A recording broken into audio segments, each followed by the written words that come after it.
Magda.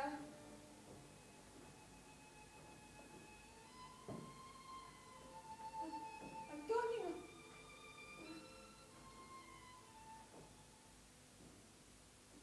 Telling Tales Not Suitable for Children by Elio Cruz. Place, Gibraltar. Time, New Year's Eve 1999. Victoria, Vicky, born on the 1st of January 1900, tells a tale of kings and queens and... I'll be 100 very soon. Not many people know that, but they will when they see my photo in the paper. It won't half shake some of them. The ones who think I'm feeding the worms in North Front. They'll open the paper and get a big surprise. Fancy that, they'll say. Old Vicky is still alive. We thought she'd snuffed it long ago, but look, there she is in the paper.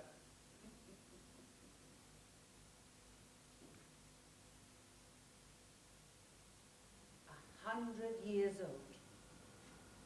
I bet they've baked a cake. It better be a big cake if they want to stick 100 candles on it. I don't care much for cake or presents.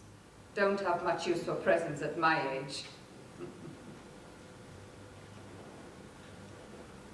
I'm older than the Queen Mother, the one who married King George VI. His family called him Bertie, but you can't have a king called Bertie, can you? Imagine the flunkies at the palace calling out, "Make way for King Bertie." People would take the piss, wouldn't they? So, they called him George, like his father.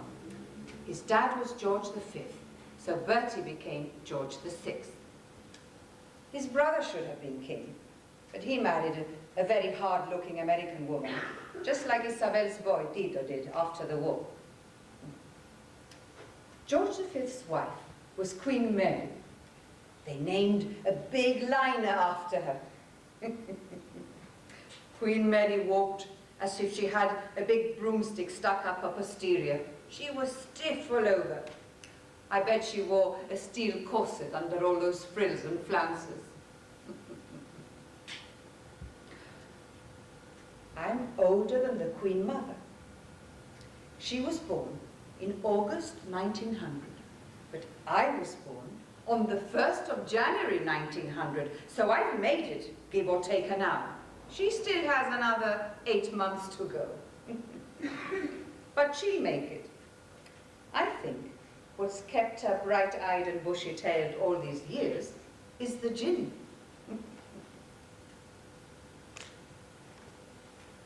The Queen Mother's husband, Bertie, who became George, didn't last that long.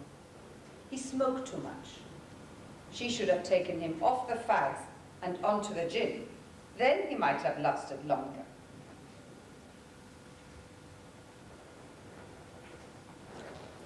I started drinking gin at 70, and it seems to work. I'm still here, aren't I?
I met the Queen Mother when she came to visit in 1961.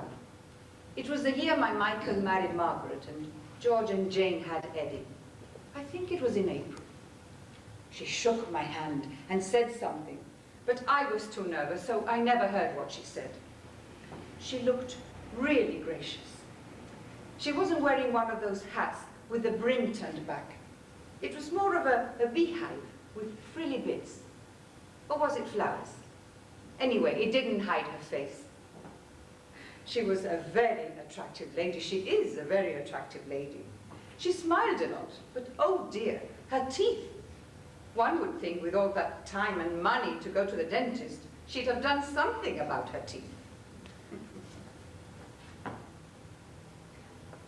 Maybe it's the gin.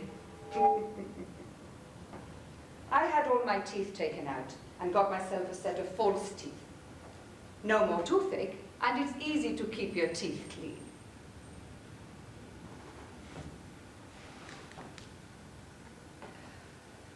I bet she gets a big send-off when she goes.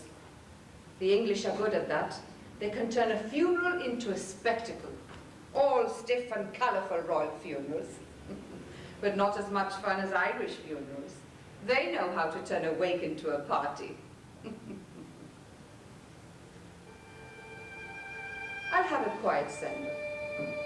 Let's face it, there's not many left who knew me. They've all gone before me, as they say. I just hope they're there, waiting for me when I go.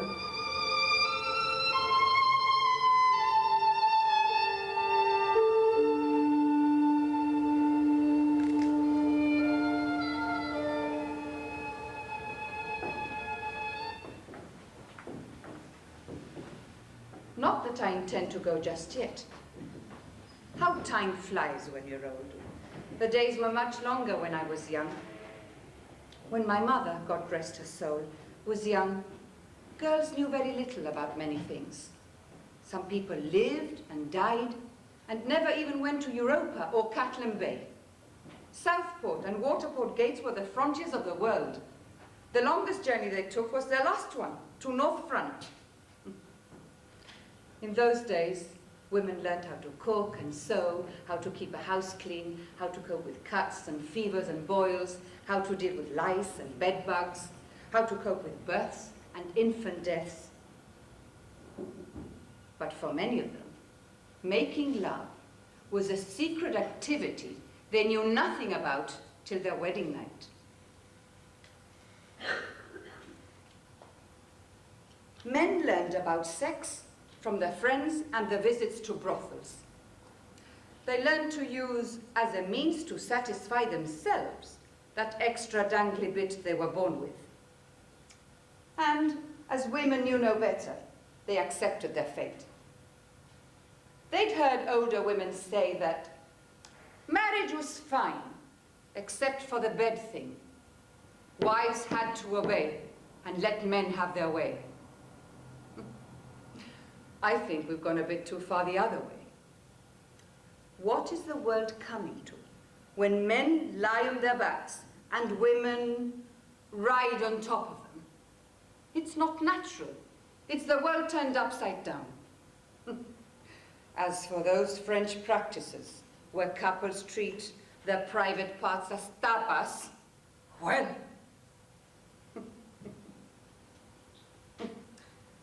I know because I've seen it on the telly. They say television is educational, and it is. I could get an O-level in sexual practices and perversions just from watching telly.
The Victorians had a lot of sex, but most were discreet. Queen Victoria certainly enjoyed her Albert. When Victoria died, she had Albert's dressing gown, a cast of his hand, and his photo placed in her coffin. And under a posy of flowers, which had been placed over her hands, the surgeon put a photo of John Brown. She asked the surgeon to do this. John Brown was a Scotsman who became Queen Victoria's close friend. That's taking friendship too far. Too far. My sister Alejandra married a Scot. A Scot.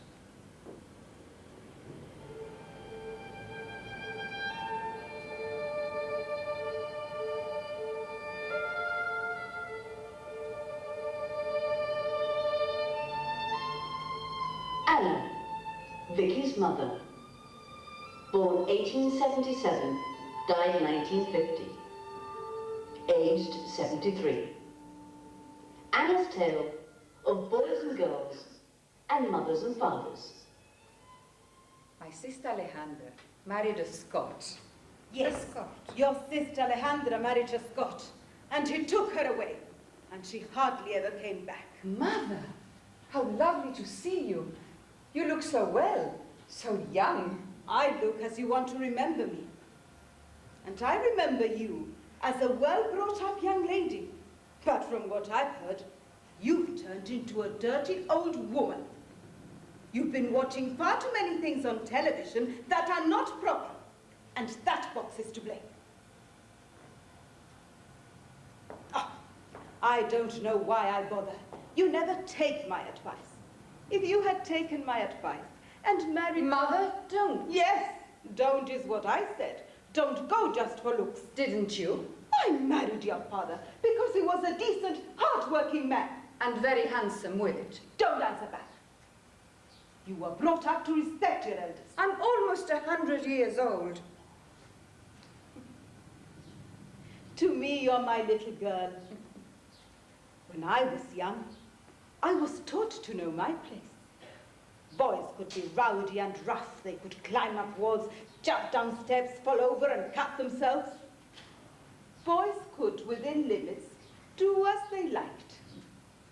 But girls had to behave. Girls had to be ladylike. Girls had to keep their knees together. Girls put their skirts down when they sat. Girls could not play soldiers or cowboys, not even Red Indians. But they could play at being nurses. Oh, I'll never forget the morning I stood so frightened outside my parents' bedroom and asked my mother to come out, for I was feeling very sick. When I showed her where I was bleeding, she told me there was no need to worry. The bleeding meant that I was becoming a woman, and that this would happen to me every month. This is a woman's secret, she added mysteriously, and I must not tell men or boys about it. She then went on to explain about the special towels I had to use and how such things were hidden away. Nowadays, they advertise these things on television, so even little boys know about it. They know more about them than they do about God. When I was young, I thought I knew what God looked like. He looked like my father. He had a thick bushy beard like my father, and like him, God could lose his temper and mete out punishment. When my father lost his temper, we scuttled, looking for a place to hide in. Yet my mother stood still, like a rock. My father's shouts and curses swept round her like a raging sea. And still she stood there, letting the words, the anger, flow round her. Till, worn out by his tirade, he finally sat down. My mother would then move close to him and started to work with her fingers at the back of his neck and shoulders, never saying a word, kneading away with her fingers, till her movements became a caress. And eventually, he closed his eyes Then she would whisper soothingly, "There, there, that's better." And later, "How about a cup of tea?" Ooh, those were the magic words that signaled to us that it was safe to come out. My father never hit us girls, but he gave my brothers a good hiding if ever they gave him cheek. Mother Philomena, the headmistress at your school, she was like my father. She put the fear of God into everyone. We were scared stiff of her, and yet I nearly gave her a fatal heart attack. Oh, yes, that you nearly did. However, Sister Teresa was quite the opposite. She was a simple soul. Anna now tells us the tale of Isabel.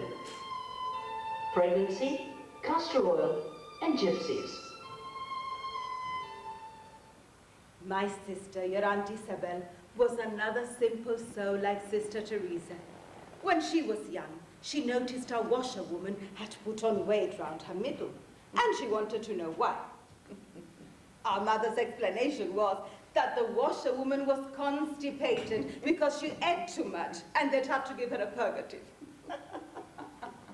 Weeks later, after the washerwoman had her baby and returned to do her weekly wash, Isabel told her, "I bet they must have given you a really big glass of castor oil." The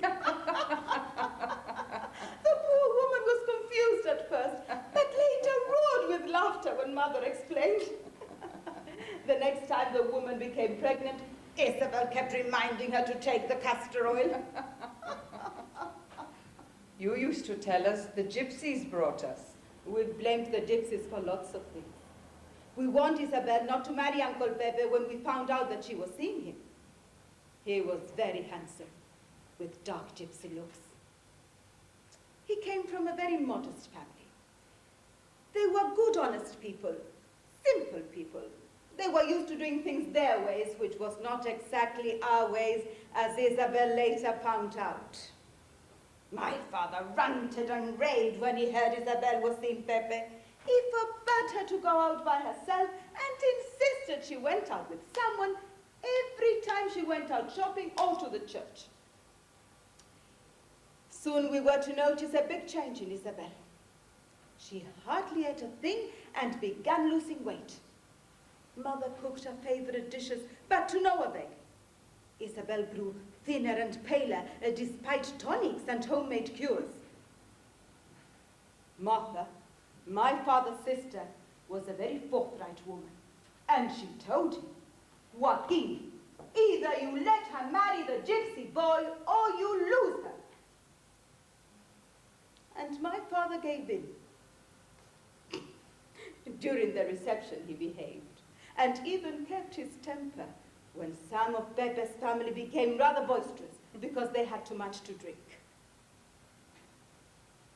You were only 4 or 5 at the time, so I don't expect you remember coming to the wedding. No, I don't remember. Oh, Isabel looked radiant. You've seen the photos. Oh, yes. Even when she was old, she was beautiful. Yet few people saw much of her till the war came. That's right. Why did she stay in so much? Did Uncle Pepe stop her going out of jealousy? They say gypsies are like that. Pepe, never. No, he adored her.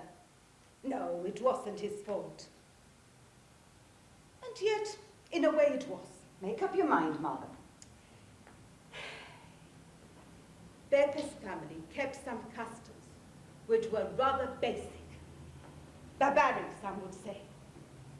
It was the custom for friends and neighbors on the newly married's wedding night to hang about outside and make a lot of noise, banging on tins, waving rattles, singing songs. Isabel must have been very upset by this tradition. But worse is still to come. The next morning, Isabel was shocked to see the bottom sheet from her bridal bed hanging outside her window for everyone to see, bloodstains included. How very embarrassing for Auntie. The whole matter was in very poor taste. However, the damage was done. What damage? It had a sad and long-term effect on Aunt Isabel. She stayed at home. She found all sorts of reasons and excuses so as not to go out. And as she lived way up there at the top of town, it was easy for people to forget. She went walking up the rock, though, as Pepe was very keen on plants and animals. Isabel accompanied him whenever she could, and she got to know a lot about the plants up there. Pepe built a chicken run and hatches for the rabbits. He also grew vegetables and flowers. And sometimes he would come down to a bar for a drink and a game of dominoes with his mates. But Isabel was never alone, as Pepe's mother and sisters lived next door to her, and they kept her company. And of course, there were the children. Oh, my gorgeous cousins. Yes, your gorgeous cousins. When Pepe brought them round to visit, we all fell under their spell. They were so good looking and so well dressed too, as Isabel made most of their clothes. For special occasions, such as communions or confirmations, we would buy them the outfits. Whenever we asked Pepe why Isabel didn't come round, he would always say she was very busy doing this and that, and in time we got used to it and took it for granted. I didn't like going to visit Aunt Isabel.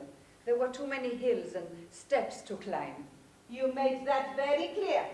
Your Aunt Isabel always saw stuff to you, and I had to keep making up excuses. It was an odd-looking house, wasn't it? Yes. Some people had added rooms at different times. Some of the rooms were at different levels. There were steps all over the place. One of the rooms was built into the rock. It had no windows, and it was very cool. It was used as a larder. I remember that. I was scared to go in there in case the rock opened up and the dwarfs came out to get me. Oh, Vicky! Dwarfs! Oh, despite the difficulties in keeping the place clean, the house sparkled. You could eat off the floor, as they say. Isabel was always cleaning and polishing. Yet, for someone who hardly ever left her house, my sister kept well up with the news. Friends dropped in all the time. Often, they left their children under her care, and they in turn ran errands for her. She must have gone out sometimes. She went to all her children's weddings, and yours. And early in the morning, as soon as the shops opened, she would pop down to the butcher's and the grocer's, as they were just down the hill. As for the rest, the baker's boy delivered. A cart pulled by a donkey brought the vegetables, and the fish vendors came at least twice a week. Often they were women. Yes. Isabel was another kind-hearted soul, like Sister Teresa. Whenever she heard someone was ill, she would send them fresh eggs from her chickens. Did she ever go to the cinema? Not before the war. But she enjoyed listening to music, and she read. And then the war came, and you went to Madeira. Yes, Madeira. Well, your father's sister, your Aunt Maria, she begged me to go with her. She was getting on, and she needed help. She had always been very good to all of you. Since she was well off, she paid for all the expenses. When she heard how you were all suffering in London, she made us say a rosary with her every night. The change did Aunt Isabel a world of good. She took to London like a duck to water. After the Blitz, she started going out. Not often at first, like a young bird testing its wings. But as she made friends so easily, she soon took flight and was going out every day. She went everywhere, to the parks, to the markets, down the river, and she loved the streets where the houses had front gardens. She may have been 60, but you'd never tell. I think all that fresh air up the rock had helped to keep her young and healthy. Another one who was always out and about was Cousin Tito, and the right crowd he went around with. After a while, he went to Bristol, and I think Aunt Isabel was relieved when he left. I know that Laura was only too glad to see the back of him. Poor Laura. She had such trouble bringing up all her girls. And Ralph made her send him a report every week, on how the girls were doing at school. Ralph, I must admit I was glad when he left and married Laura. He used to go on and on about politics. He may have been my son, but...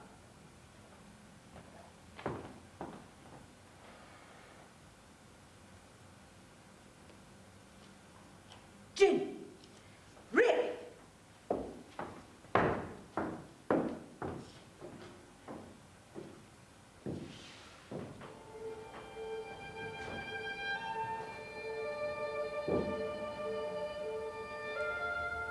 Ralph, Vicky's brother. Born 1905, died 1975, age 70. Ralph's tale, when 32 in 1937. A man of standards.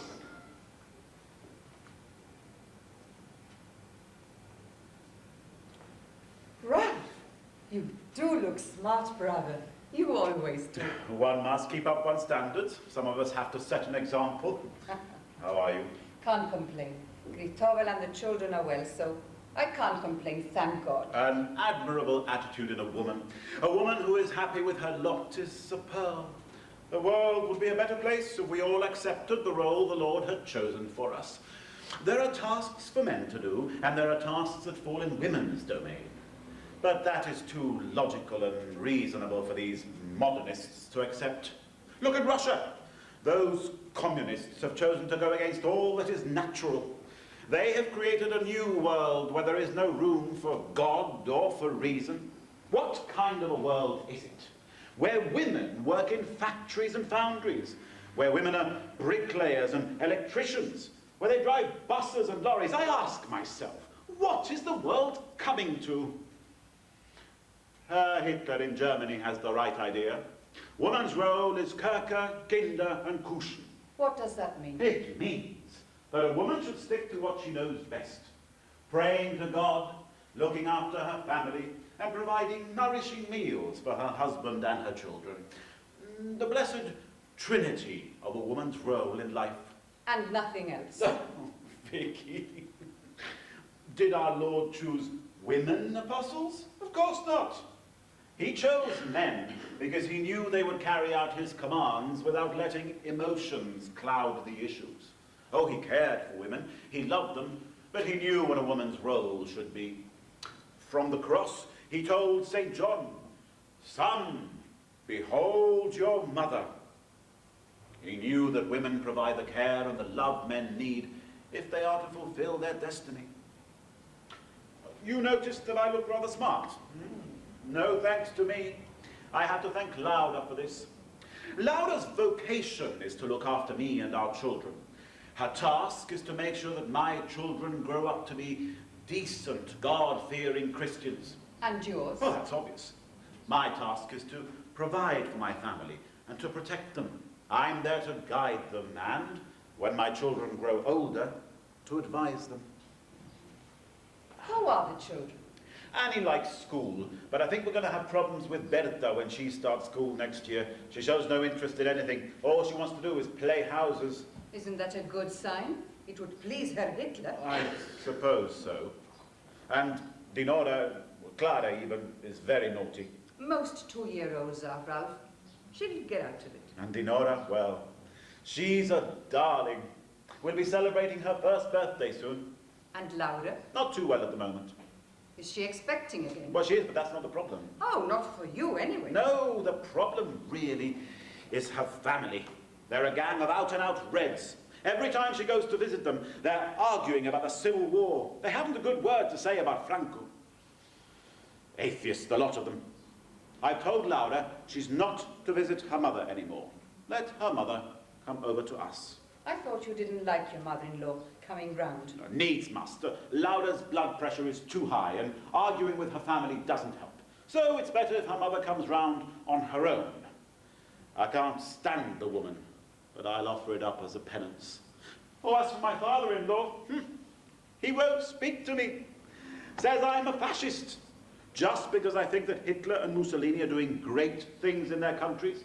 Look, Vicky, Italy is the only country around the Mediterranean where the trains run on time. Think of the chaos in Germany during the Weimar Republic. Hitler has brought order and prosperity to the German people. We're happy to be British, but why? Because Britain knows how to run an empire. Britons believe in discipline. They are willing to make sacrifices if it is for the greater good, and they never forget to put their trust in God. Our national anthem is a prayer. God save the King. But aren't the Germans trying to take over other countries? They're trying to unite German-speaking countries. Austrians are Germans, more or less. They share the same culture and values. It's like the Galicians are Spaniards. And the Czechs? Czechoslovakia is a made-up country. Half the people are Germans. They'd rather be part of a powerful and successful country than remain some tin-pot and weak republic stranded in the middle of Europe. These people realize that their future lies with a greater Germany. But Germans have given the world great scientists, philosophers, writers, composers. Think of it.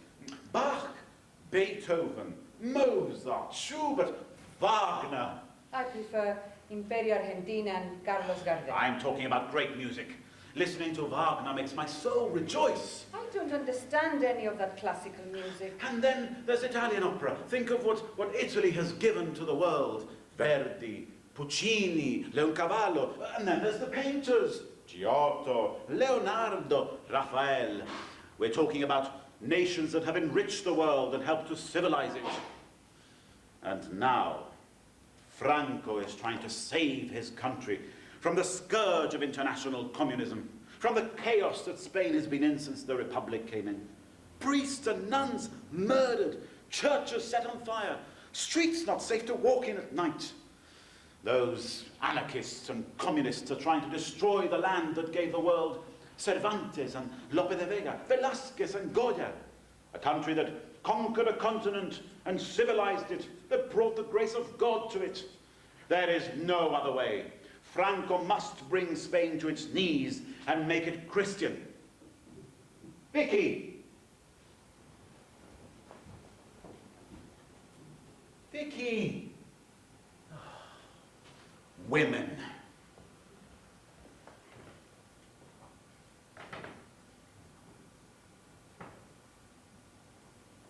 Mother? Are you there? You were always there for your sons. You always had time for Alberto and Ralph and Pio. Not so for me and Alejandra. You spoiled Ralph, and look how lucky he turned out. Mother, where are you?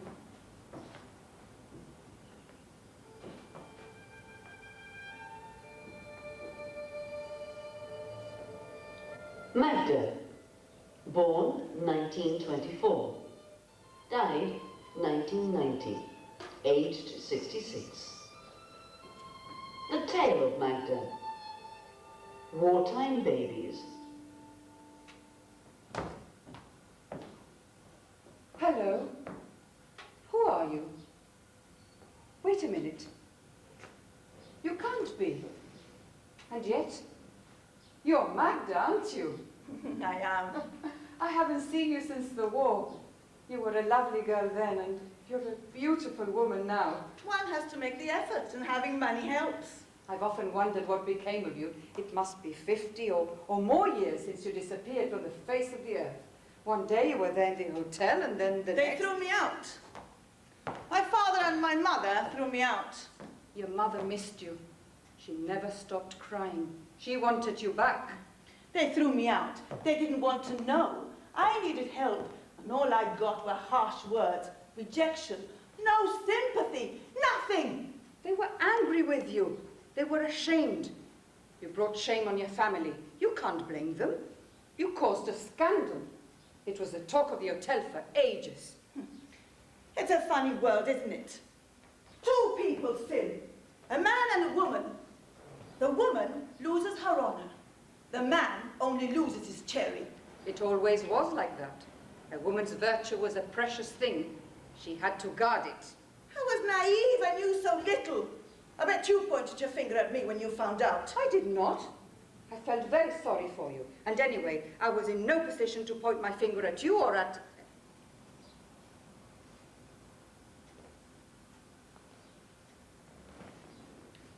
It was wrong of your parents to beat you. That's how it was in my family. My father used to say to us, "Tell me or I'll beat it out of you." He beat my mother when he came home drunk. I was scared he'd kill the man responsible, so I didn't tell. But the man wasn't there anymore, was he? What do you mean? You know very well what I mean. The baby's father had gone away. He'd gone to Bristol, hadn't he? When I found out I was pregnant, I thought he'd do the right thing and marry me. But he didn't want to know. He said he couldn't be the father because he'd taken precautions, so it must be somebody else's. I was confused. He was the only man I'd ever been with. We all suspected it must be my cousin Tito. It was Tito, wasn't it? He was the father. Yes, he's Robert's dad. Robert? You had a son. There's nobody called Robert in your family, is there? No, I named him after Robert Taylor. You know, I've always been attracted to good-looking men. Does he have Tito's looks? He's very handsome. Well, with you as a mother and Tito as a father, he's bound to be good-looking. Lots of women fancied Tito. When he was in hospital with TB, the nurses were always fussing around him. He took it for granted that women fancied him. He was very self-centered. Not a bit like his brother David. They weren't identical twins like Marilyn and Eileen, but still, you'd expect them to be similar in some ways. If you'd met David, he'd have married you. He's a nice lad. Did Tito marry? Yes. He married an American woman much older than him, who came to the Rock Hotel. Then they went to America and we never heard from them again. I had a brother who went to Argentina a long time ago. And David? He never married. His best friend died, and we thought he'd marry his friend's widow, but he didn't.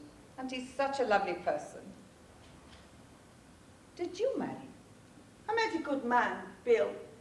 Robert calls Bill his dad. They get on so well together, they even share the same religion. Are they Protestant? No, they're Arsenal supporters. So, where did you go when you left the hotel? Went to stay with Doris, a girl I worked with. She insisted I moved in with her. She lived in the basement of a big block of flats in St. John's Wood with her aunt and uncle. Her uncle was the caretaker. Doris had a child, a girl called Betty. But she wasn't married. No, Betty's dad was a Polish pilot. Doris says he was wild and dashing and he swept her off her feet. He promised to marry her when the war ended, but he was shot down over the child. Doris's aunt loved children. She didn't speak about it. I was certain she couldn't have any of her own. They kindly kept my job open for me when I had David, and when I went back, Doris's aunt looked after him for me. You were an excellent needlewoman. I made extra money, making new outfits from old clothes. I'd been making clothes from odds and ends for my brothers and sisters for years. And then I made a dress for an actress who lived in one of the flats. Was she a famous actress? She appeared in the West End, but she wasn't a leading lady. Through her, I got more jobs. But then, Doris's aunt and uncle were killed in an air raid while they were out shopping. Oh dear. So what did you do then? Doris solved the problem. She carried on working, and I stayed at home looking after the children and doing some sewing jobs. It can't have been easy for you. I'd been looking after my brothers and sisters for years. My mother was always pregnant. So did you make more dresses for the actress? Well, the word got round. I was soon sewing for a lot of the women in the flats. I managed to save money. And after the war, Doris and I rented a flat in a big old house in Maidavale. The house gave on to a huge communal garden, which was lovely for Betty and Robert. And then Doris left her job and we worked together. We had more work than we could cope with. I'd go down Oxford and Regent Street and make quick sketches of all the latest fashions. And we'd buy fashion magazines. Some of our clients were delighted with the copies we made for them at a very reasonable price. But then we were advised that we could get into trouble with the taxman if we didn't put our things on a business footing. So we went to see an accountant. And that's how I met Bill. And a year later, Doris married. She went to live up north. And I bought a shop catering for the fuller figure. There weren't many shops selling clothes size 16 and over in those days. And Robert? Like his father, women find him very attractive. Even as a child, he could twist the women teachers in the school round his little finger. But when he grew older, he realized that good looks were no protection for the rough and tumble of the Raggerfield, and that did him a world of good. Where is he now? He's a consultant at St. Mary's, Paddington. And your husband? Oh, he bored people at his local with tales of my son, the doctor. Now it's my son, the consultant. Magda? Magda?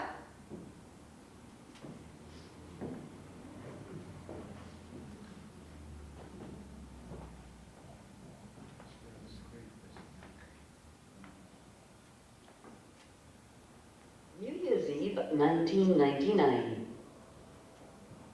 Marilyn and Sharon, Vicky's granddaughters. The Tale of Marilyn. Lollipop Ladies. Granny? Granny? Granny? Granny? Snap! Sharon! How are you? How was the flight? It was a bit bumpy, but we made it. What's this I hear about young Tom? You haven't wasted much time. He's not too young to spread it about. Anyway, I'm past caring about my son. Takes after his father. Randy has a March hare. I'd like to beat the living daylights out of him if I could. But he's too big now. My Tom, who was 7 when you left, and is still only 16, is a father already. Fancy you a granny. A very reluctant granny, and it's not funny. Sorry. Your mother tells me the baby's lovely. Yes, Kylie is beautiful. She's adorable. And what do the girl's parents say? As soon as I found out what Tom had been up to, I went to see the parents to discuss the wedding plans. Was the dad toting a shotgun? Not at all. He was dumbfounded. When the girl's parents tried to convince her to marry Tom, she refused. She said she wasn't in love with him anymore, and that she'd rather bring up her baby on her own. And what did Tom say? He said nothing. We tried again to convince the girl. We threatened, we begged, we even tried to bribe them with the promise of buying them a flat. But to no avail. Tom just did not want to marry the girl, and that was that. And how did Tom react to that? He said nothing. But I know he was relieved. So, he's now going out with another girl. Testosterone in trainers, I call him. Takes after his father. A real chip of the old block, as my mother would say. And his grandfather, from what I've heard. Still, it's better this way. I mean, why force them to marry? Sharon, living in London has changed you. You see things differently there. I suppose you're still single, aren't Well, I you? intend to stay that way. And I suppose that's why you think Tom shouldn't marry the girl. If she doesn't love him, why marry him? I think it's a wise decision on her part. You can't force people to love each other. And you can't force people to have babies. Tom is responsible. It takes two to tango, Marilyn. If they had to do it, they should have taken care. Agreed. They got carried away. Anyway, you got married pretty quickly. Not because I was pregnant. No, I never meant that. I liked Freddie. It's a pity he died so young. He was very demanding in the bed department. Most men are. At first. At first, I should have known what he'd be like from the moment we were courting. But I was in such a hurry to stamp out those rumours. What rumours? You never heard? I suppose you were too young. Mother never says much about anything. She keeps her cards close to her chest. She is a good listener, though. When Mother heard about the rumours, she went on about it in her usual way. Sticks and stones may break my bones, etc., etc. But she forgot that mud sticks. Marilyn, what rumours? I had a very good friend, Joan. Not easy to find good friends. We were friends from when we met in junior school. Well, you had your twin sister, too. Twins are always very close. Well, not really. Because we were twins, Mother made Eileen and me wear the same clothes. I hated that. People pretended they couldn't tell us apart, but all you had to do was look at our faces to know which is which. Eileen was a gentle one. She was the one Mother called an angel. I was the one Mother called the thorn in her flesh. Sharon, I did not look forward to Christmas at infant school, because every year they'd pick Eileen and me to play the two angels. We'd kneel at both sides of the crib, looking onto baby Jesus. During rehearsals, I'd try my hardest to make Eileen laugh. I'd pull faces, cross my eyes, even tickle baby Jesus in the tummy when the teacher wasn't looking. But Eileen would just lower her eyes and look holy. My teacher kept telling me off. Try to be more angelic, like your sister Eileen, she'd say. I prefer to look daggers drawn. Once we got to junior school, I made my bed for independence. Since Eileen wore her socks pulled up neatly, I'd shove mine down as far as they would go. Eileen would button up a jacket, so I never did. As soon as we got to school, I'd take up the ribbons in my hair. Eileen's shoes were always shiny, so I made sure mine was scuffed. The more people said, try to be like your sister, the harder I tried not to be like Eileen.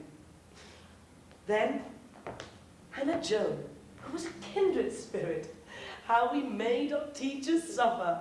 In the classroom, they'd keep us apart, but everywhere else, we were never apart. We'd do our homework together and gag on Eileen to make her life a misery. And what did Eileen think? She was relieved. She was delighted we were not seen as a pair anymore.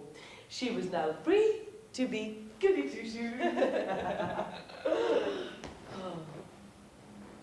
So, we remained friends once we left school.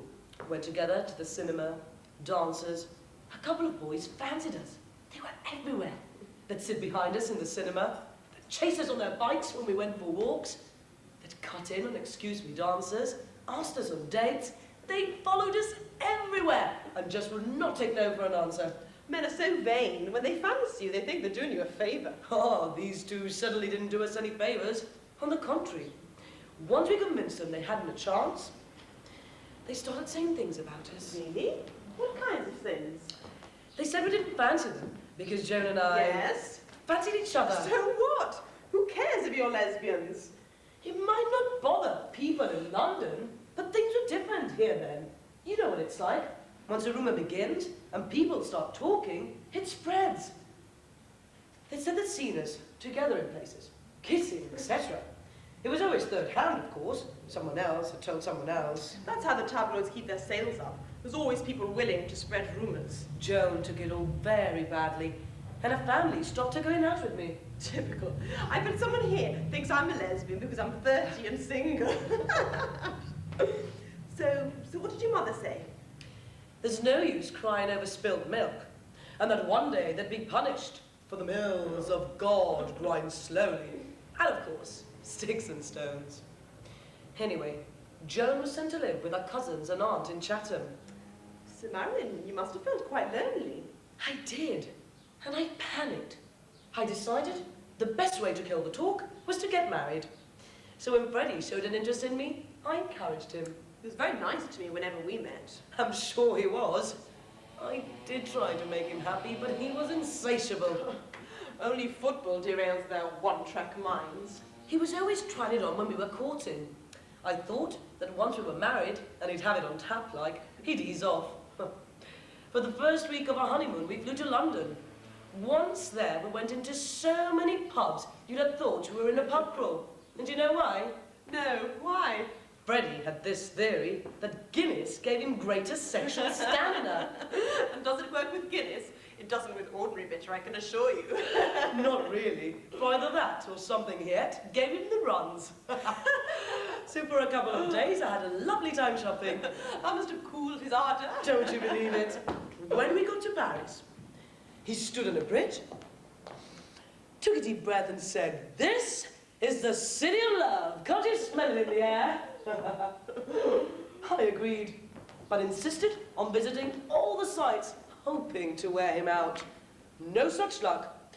Come bedtime, he'd stand by the window, taking in deep breaths of, as he called it, love oxygen.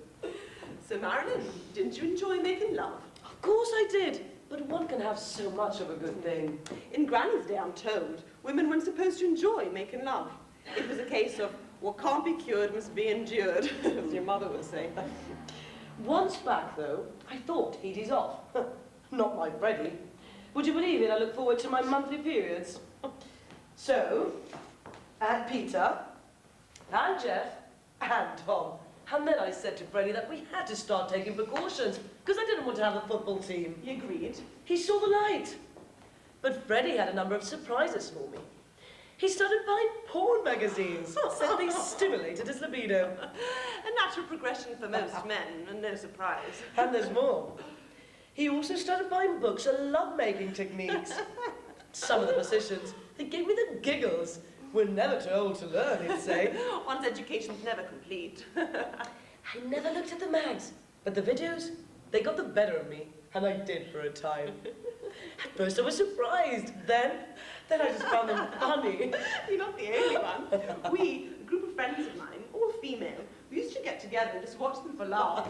They were hilarious, Marilyn. What fun, Sharon.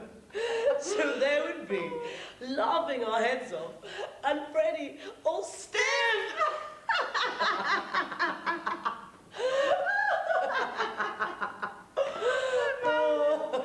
And steaming. We'd have this almighty great row, and we'd wake up the boys. End of video session. Freddie now stiff, but in a different way. Freddie's sexual needs, though, limited his bad moods to a couple of days only. Then he'd make up. Men are funny. It's Beano and Dandy when they're young, and then it's an upgrade to porn on the top shelf. Freddie always wanted us to take things further, but I wasn't very keen. He wanted me to use my mouth to relieve his tension. Rather to heighten it, he should have said. It's getting quite common these days. In America, it's almost obligatory, part of the marriage contract. Freddie compared lovemaking to a meal, and the mouth thing to a snack. Have a break, have a Kit Kat. And did you? Not likely. Mind you, he did try. Freddie would breathe in, kiss me, and say, "Ducky, how about a snacky?" And what did you do? Made him a sandwich. And? He ate it. No harm in trying, I'd say. Mind you, once he realised it was getting him nowhere, he stopped suggesting I please him in that way. Marilyn, I smell a rat. Sharon, you're psychic. No, dear, just experienced. Remember I said Freddie had a number of surprises for me? Well, even after his early death, he still had one more surprise for me. His office sent a box of things that he kept on his desk. The usual, a photo of me and the boys, and other things. I forgot all about it and put it away. And one day, by chance, I came across it, and I had a proper look. There was nothing much, except for a diary with a clasp and a lock. Did you manage to open it? I had Freddie's keys, so I managed to open the diary. He had started it when he was only 18. Quite an eye-opener. Well, go on. I'm glad to say he thought very highly of me, both in and out of bed. However, as I read on, I discovered he was not at all happy I would not go along with some of his wishes. I think I know what's coming. So he found other women that would satisfy his wishes. I knew it. He was always very open about his encounters. Names, places, sessions, in the car in North Mole, Europa Point, Alameda Gardens. His wishes were fulfilled in the office, the storeroom, the broom cupboard, the cellar, the roof terrace. To sum up, I provided him with love, the others the snacks. Can you imagine him as the President of the United States? No wonder he died so young. So, did you destroy the diary? Good Lord, no. I not only kept it, but I put it to excellent use. You tell me. Well, to start with, I photocopied all the sections that mentioned his goings-on with the snack ladies. You didn't.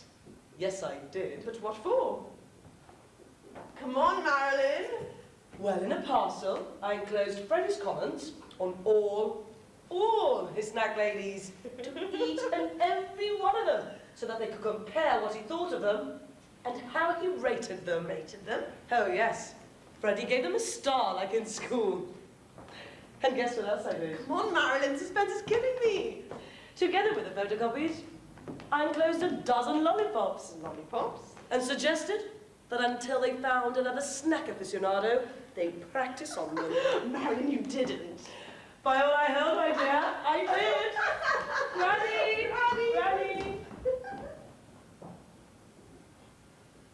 Mary, Vicky's daughter. Born 1932. The Tale of Mary. All furs and no knickers, and other sayings. The vases are in the top cupboard, and the scissors are in the second drawer.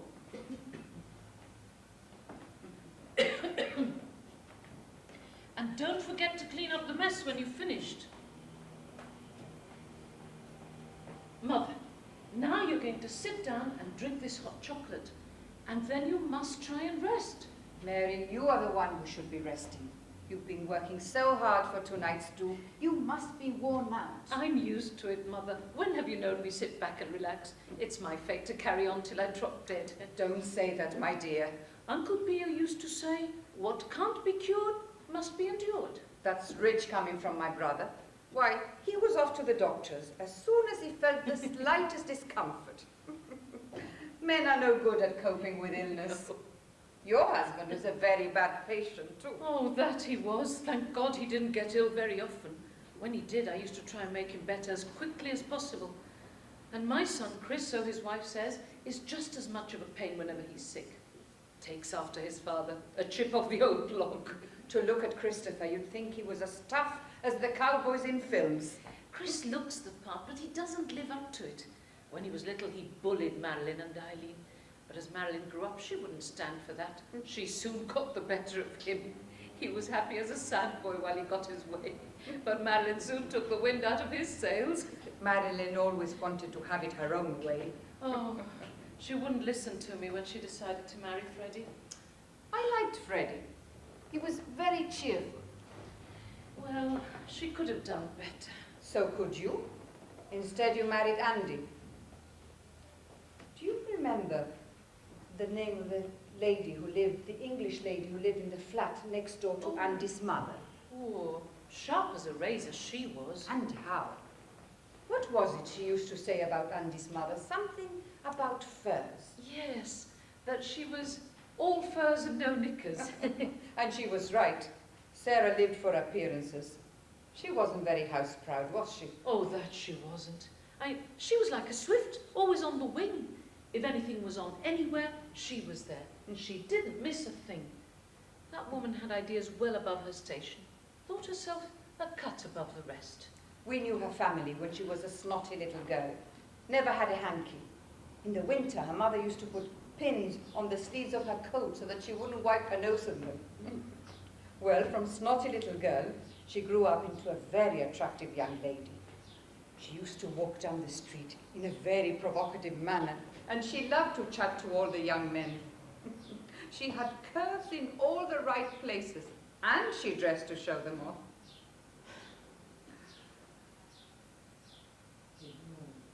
Did you know?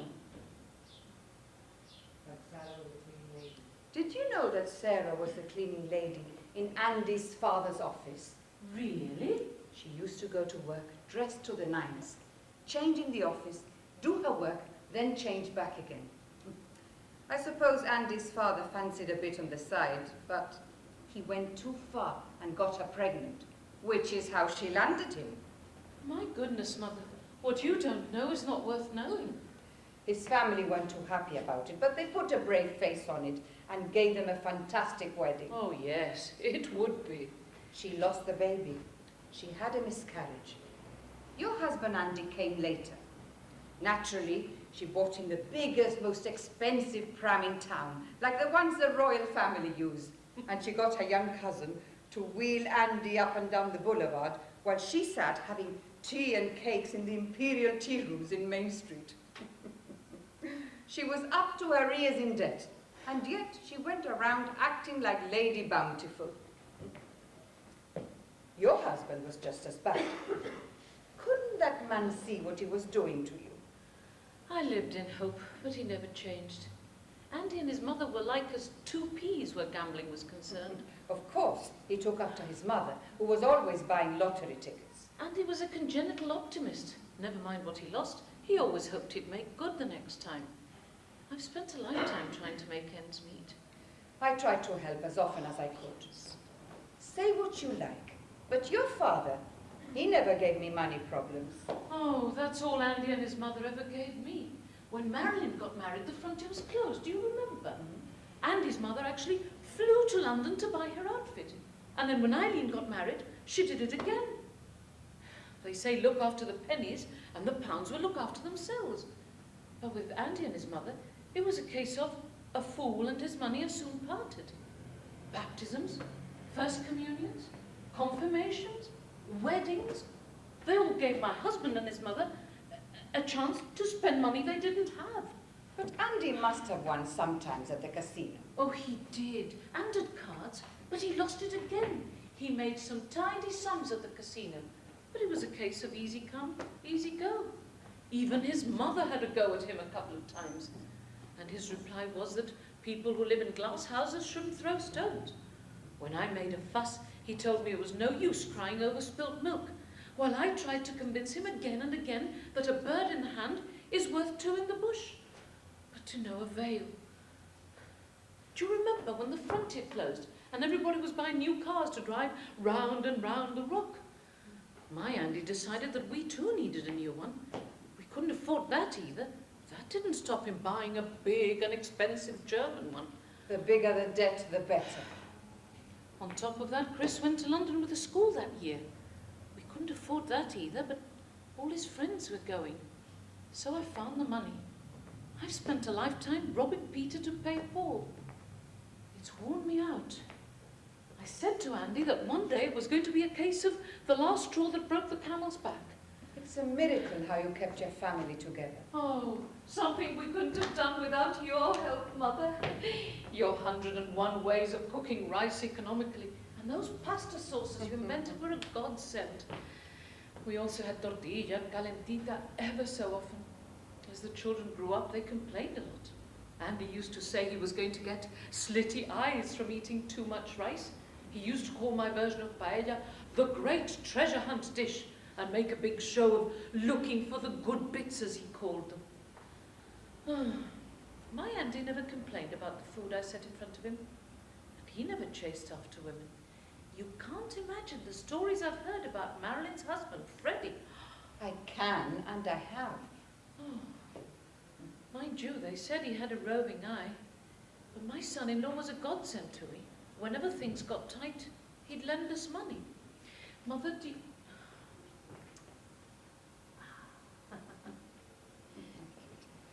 I never had 2 pennies to rub together till Andy died, God rest his soul.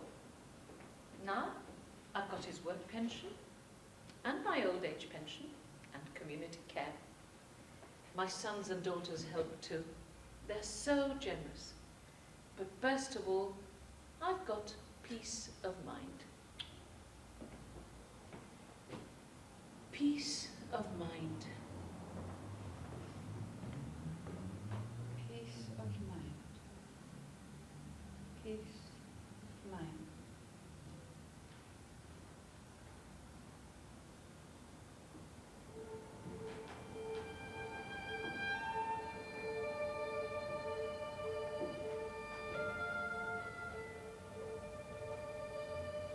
Anna's Tale. Gone, but not forgotten. Peace of mind. Yes, peace of mind is not easy to find. Mother, you were saying? Peace of mind is not easy to find. You've had children of your own and you know what it is. At least you never lost any one way or another. Your sister Mariana only lived for a few months. She was such a happy baby. Everyone who saw her loved her. She reached out to the world with her tiny hands. You loved to watch me feeding her, don't you remember? No, I was too young. I don't remember. I thought she had a slight cold. Nothing special. But by the time we called the doctor, it was too late. Too late. But Eduardo, you must remember Eduardo, the one everybody said looked like an angel. Oh, yes, I remember him. You had his photo on your dressing table. He was a lovely baby. I didn't like the way they all said he looked like an angel. It scared me, gave me premonitions, and I was right. He was only 6 when the angels took him. And then, my firstborn, my Alberto, he grew up and went away. You never had a photo of him on your dressing table or anywhere else. Why? Your father wouldn't allow it. He tore up all the photos. Your father and Alberto never got on, as you must remember. Right from the start, when he was small, there was trouble. I remember Father was always shouting at him. And beating him, for the slightest reason. I used to hide Alejandra and Ralph and Pio in a corner whenever Father took his strap to Alberto. I stood in the way of that strap many a time to protect Alberto. Your father didn't like that. He said it was his duty to beat Alberto into submission. It didn't work, did it? No. The beatings seemed to help him grow stronger.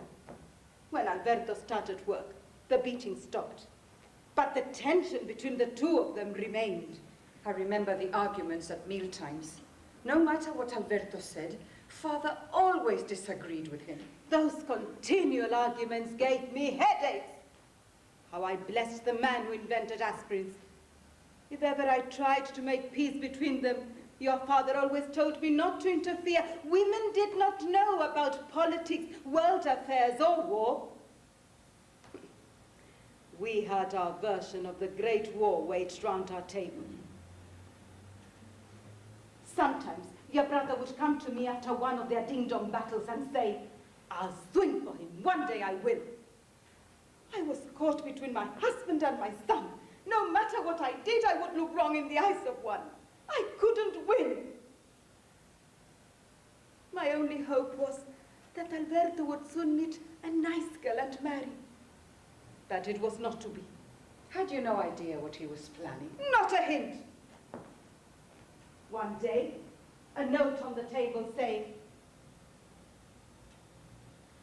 "I'm going to Argentina. I'll write."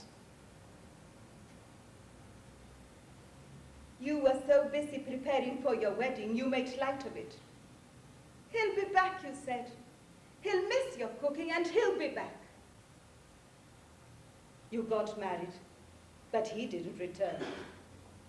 Your first child came, and that took a long time too.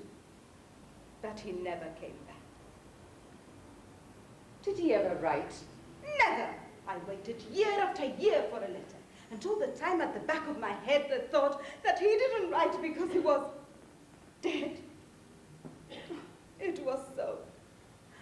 I had this feeling inside of me I couldn't share with anyone.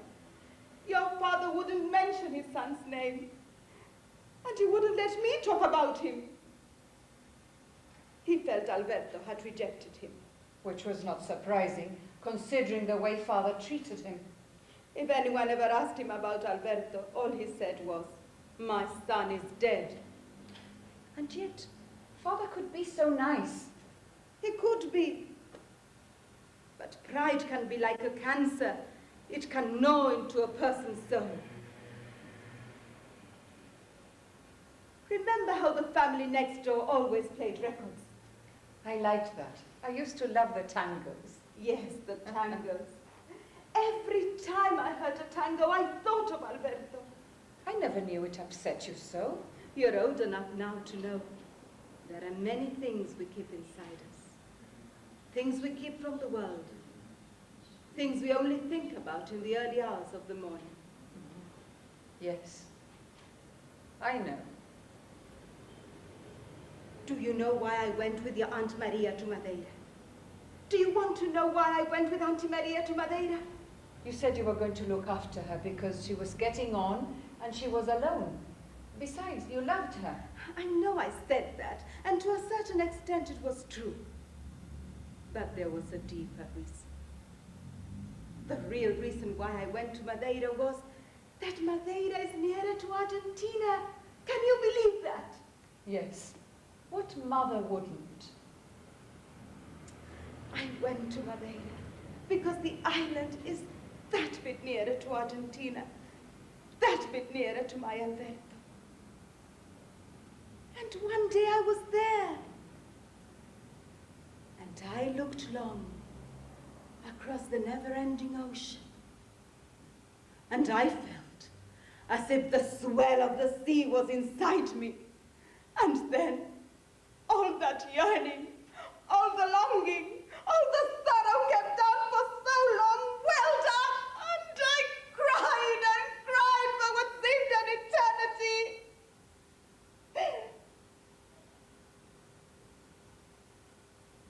Till the tears ceased.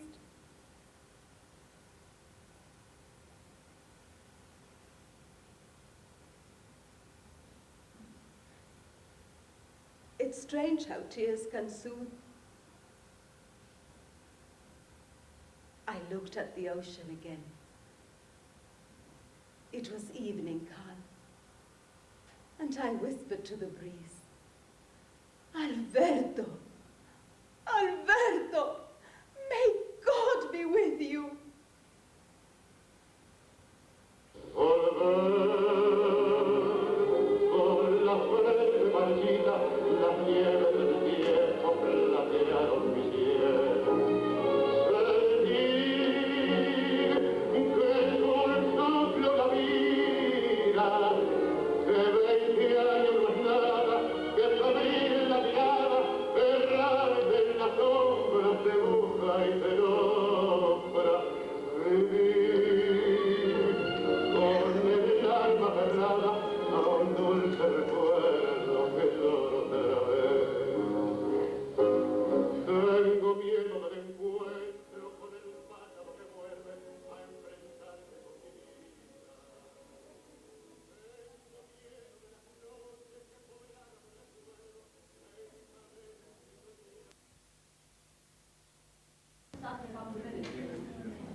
Antonio. Sonia. Ralph. Pio. Alejandra. Antonio. Oh. Telling tales not suitable for children. Part 2. Gibraltar. New Year's Eve, 1999. A tale of Rule Britannia, or how to waive the rules. Now, where was I? Ah, yes, Queen Victoria's death. You see, When Queen Victoria died, her son became king. Now, he had been waiting for a long time to get his hands on the crown, for she lived to be 82. I've lived almost 18 years longer. When Edward VII was crowned king, they put on a concert at school, and for the last item, they had a choir singing folk songs, and the grand finale was Rule Britannia.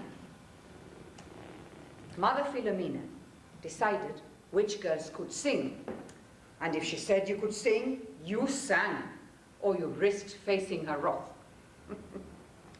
When Mother Philomena lost her temper, her face would turn bright red like a tomato. She spat as she spoke, her glasses slipping down her nose as she beat the desktop with her stick. She made me feel I wanted to pee. However, I was spared having to sing, for Mother Philomena decided that I would be Britannia. I had to sit on a box, holding a trident in my hand made by Sister Teresa. She also made a beautiful shield out of cardboard with a painted Union flag on it. But best of all, she made a Roman helmet, painted gold, with red, white, and blue feathers sticking out of the top. My mother was given precise instructions on how to make the robe. Made from shiny white material, it made me feel like an angel when I wore it. Sister Teresa and another nun had to lift me up onto a box which was on top of a platform so that I would be above the heads of the girls in the choir. Scared to death I was up there, looking down at the backs of the heads of the singers, each clutching a Union flag in their hand. From the side of the stage, Sister Teresa would give me the signal before the final song. I lifted my trident, stood up, and waved the trident slowly from left to right over the choir as I said, "I am Britannia, and I rule the waves." Then the choir would start singing Rule Britannia, and I sat on my box and I sighed with relief. What really worried me was that the moment they put me up there, I felt a very strong urge to pee. So I shuffled my feet, an unpardonable sin, as I soon found out, for Mother Philomena rushed up on stage, scattering girls from left to right as she made a beeline for me. Trumpeting like an elephant, she said, "Either you stop moving your feet, or I will nail them to the platform." Reduced to tears, I was finally able to explain to Sister Teresa the nature of my problem. The outcome was that Sister Teresa was detailed to make sure I went to the toilet before they raised me up on the box. This, combined with my fervent prayers, did the trick during further rehearsals. The big day came. I sat quietly in the corridor, Sister Teresa beside me, guarding helmet, shield, and trident. The monitor came to give us the first call. Sister Teresa quickly took me to the toilet and waited outside. I was so nervous I could not pass water. From outside, I could hear Sister Teresa calling, "Are you done yet, child?" I tried again, but it was no use. So I pulled the chain and came out with a smile on my face. "Good girl," said Sister. "Now we shall go over the lines." My mouth was so dry I could only croak, so Sister quickly brought me a glass of water. "Sip," she said, "but slowly." So my mouth was so dry, the water so cool, I sipped and sipped and sipped, and before I knew it, I had drunk the whole glass. Then they rushed me back to the stage, lifted me up onto the box, and the curtains closed behind me.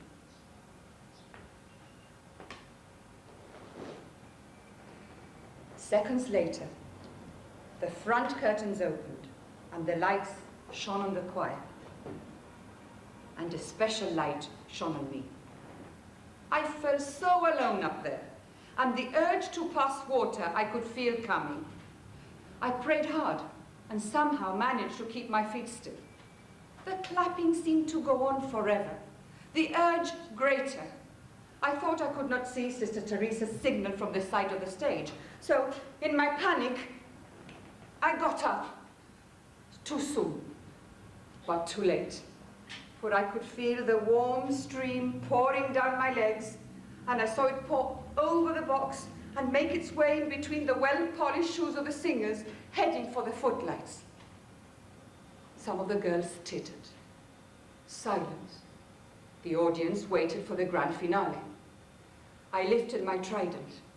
Now, during rehearsals it had been a cane, but now it was a thick broomstick with heavy cardboard tines at the end, making it almost impossible to lift. I somehow managed it, but when I tried waving it, it swung low, bouncing off the heads of the singers. The choir parted ranks to avoid the lethal weapon which threatened to cut their heads off. Moses parted the Red Sea to let the people pass. I parted the choir to let my waters pass. Then I shouted, "I am Britain," and I waved the rules. Some in the audience started to laugh as the pianist started to play the intro to Rule Britannia. I sat down on my box, which was wet, and bowed my head in shame, while the girls, obedient to Mother Philomena's frantic signals, closed ranks and sang.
Because Mother Philomena had important guests to entertain, and as it was Friday, we were spared her wrath.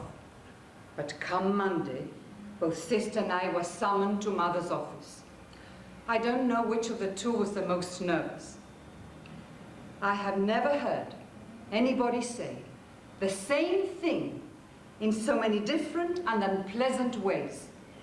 I was astonished to find out that the saints in heaven cried because of my behavior, and that Our Lady had to console baby Jesus because he was so upset at what I had done. How was I to know that the British Empire was on the verge of collapse because of my blunders, and that His Highness would be terribly upset if he ever found out? Most certainly, I would never, ever be picked for anything the school might do, because I was completely untrustworthy, unreliable, and everything. I had also let my family, my friends, and the school down. And most important, the very Reverend Mother Philomena. I ran out of tears long before Mother Philomena ran out of invective. At last we were allowed to leave the office. Outside, Sister Teresa gave me a sweet and a pat on the back. I noticed that her hands were trembling. For a whole week, I had to wear a dancer's cap. In the playground, the girls made fun of me, chanting, "Wee, wee, wee, key, wee, wee, wee, key." Mother Philomena never spoke to me again. always referred to me as that girl.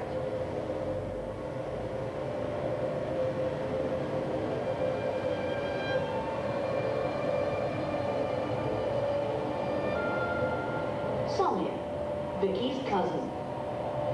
Born 1915, died 1985, age 70. The tale of Sonia. He'd never done anything like that before.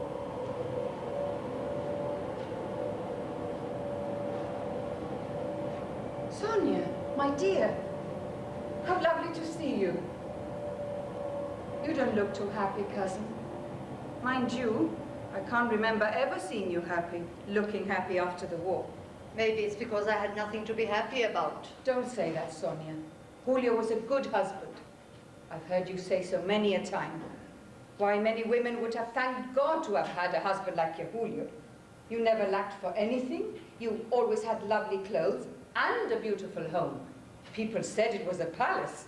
Nice enough, I suppose. And you had your own car. You were one of the first women to have a car of their own after the war. And now everybody drives. The war opened our eyes to many things, thank God. When I think of the years I wasted making things for my bottom drawer, if I ever went back to my youth, I'd never do anything so bloody stupid again. It was expected of us. It was the custom. 7 years, plying away with a needle, embroidering initials on sheets and pillowcases. 7 years of tablecloths and napkins. 7 years of courting. I knew couples who were courting for 12 years. 7 years was quite enough for me. Julio, though, was in no hurry. He said he wanted to save enough so that I would lack for nothing. And he did. Many people envied you, Sonia. If the war hadn't come, I don't know when I would have married. And then no sooner was I married than we were evacuated to London.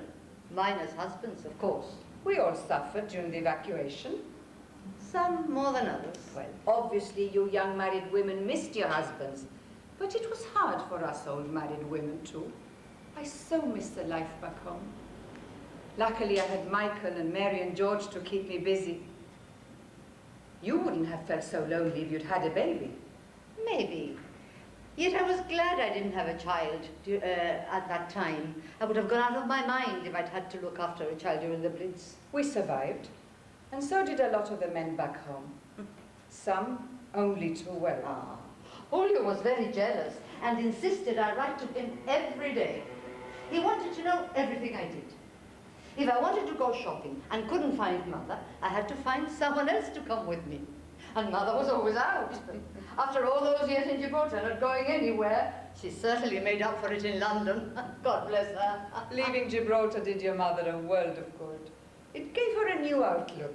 I'm so glad my Aunt Isabel enjoyed her stay in London. She deserved it after bringing up so many children. Good for her.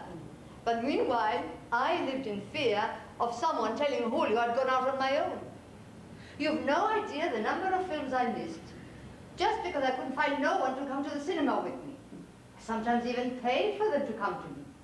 But often they'd either seen the film or weren't interested. I wasn't keen on films, and luckily I had my flea to keep me busy.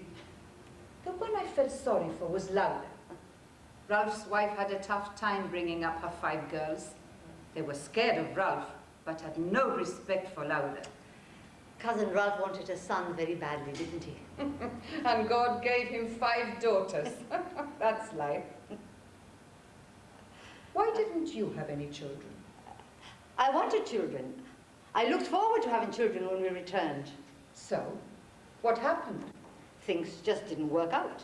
Oh dear, had Julio gone off you? No, I went off him.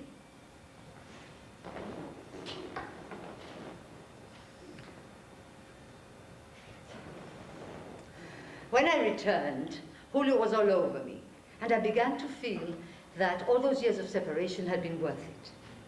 Now he was so much more attentive and loving and eager to be with me than he had been when he was courting. I began to look forward to having children. In the mornings, I'd lie in bed after Julio had gone off to work and think of names for boys and names for girls. And then Yes? Then it happened. It was quite a shock. I had a vaginal discharge. What was wrong with me? What could it be? I felt sick with worry. And then I noticed that Julio looked worried too. Julio? He went off his food, which was very unlike him. I wanted to know what was troubling him. At first he was evasive, but I persisted. And in the end, he confessed. So, what had been troubling him? Well, he started by saying that he had been so happy to know I was coming back that he'd gone to Spain with his friends. There they had too much to drink, after which one of them suggested they go to a brothel. Julio said he'd always been curious to know what those places were like. Really? He swore he'd never done anything like that before. And you believed him? He said he was very ashamed of what he'd done. They all did. He swore he'd never been with a woman all the time I was in London, except for that one time. Well, I'm sure that some of them were faithful, but not many. Oh, and in that one time, he thought he'd caught a disease and passed it on to me. You mean the... Yes. I remember the adverts in the public toilets in London, warning people of the dangers of VD. And now I had it. I was contaminated. I felt dirty, ashamed. I didn't know what to do. I couldn't confide in anyone. In fact, I was terrified of someone finding out.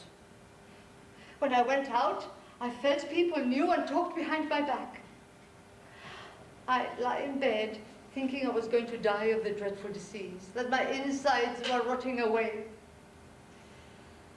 I felt filthy. Some days I had as many as 3 baths. Julio assured me it could be cured. So we went to Spain to see a specialist in venereal diseases. So that's why you went to Malaga so often. I found the experience frightening, sickening, humiliating. I'd walk around the house for hours when I was on my own. I'd start on something and leave it, and then something else and the same thing happened. You've no idea how often what I was cooking got burnt. I wanted to go back to my mother's, but Julio begged me not to leave him. It was pathetic to see him go down on his knees, imploring me, saying he'd do anything I wanted if I stayed, promising he wouldn't lay a finger on me. And did he? He kept his word. We shared the same bed, but I refused to have anything to do with him. And in the For end? nearly 2 years, I never let him come near me. And in the end? In the end, he was so contrite that I forgave him. I allowed him to make love to me, so long as he wore a condom. Which explains why you never had any children. I was so scared of catching anything else. Sonia, you were both cured. So the doctor said. But at the back of my mind, there was always the thought that maybe we were not 100% cured. That if I had a child, it might be deformed. Oh, no, I couldn't take the risk.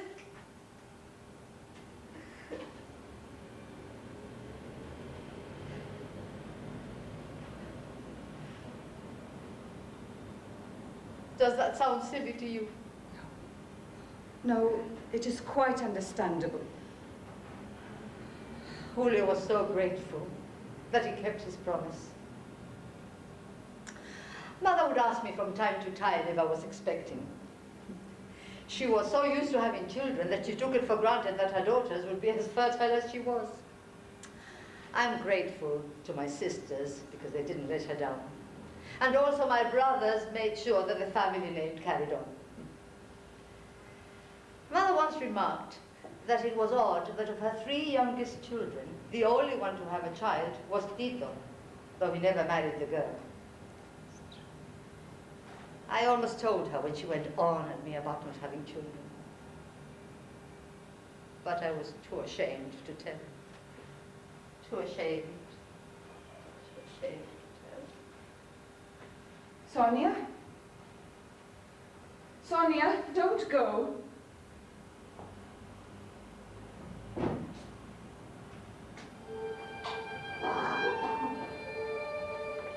Ralph, Vicky's brother.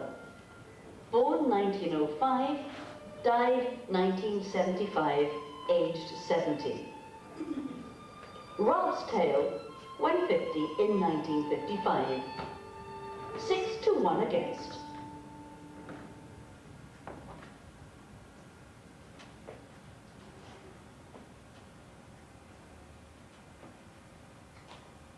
Is that? No, it can't be. You can't be my brother. Ralph would never be seen in public dressed like this. I am Ralph. But you were always so smart, and look at you now. What's happened to you? I am sick at heart, Victoria. What's wrong, Ralph? Everything's wrong, sister. To start with, women are not what they were.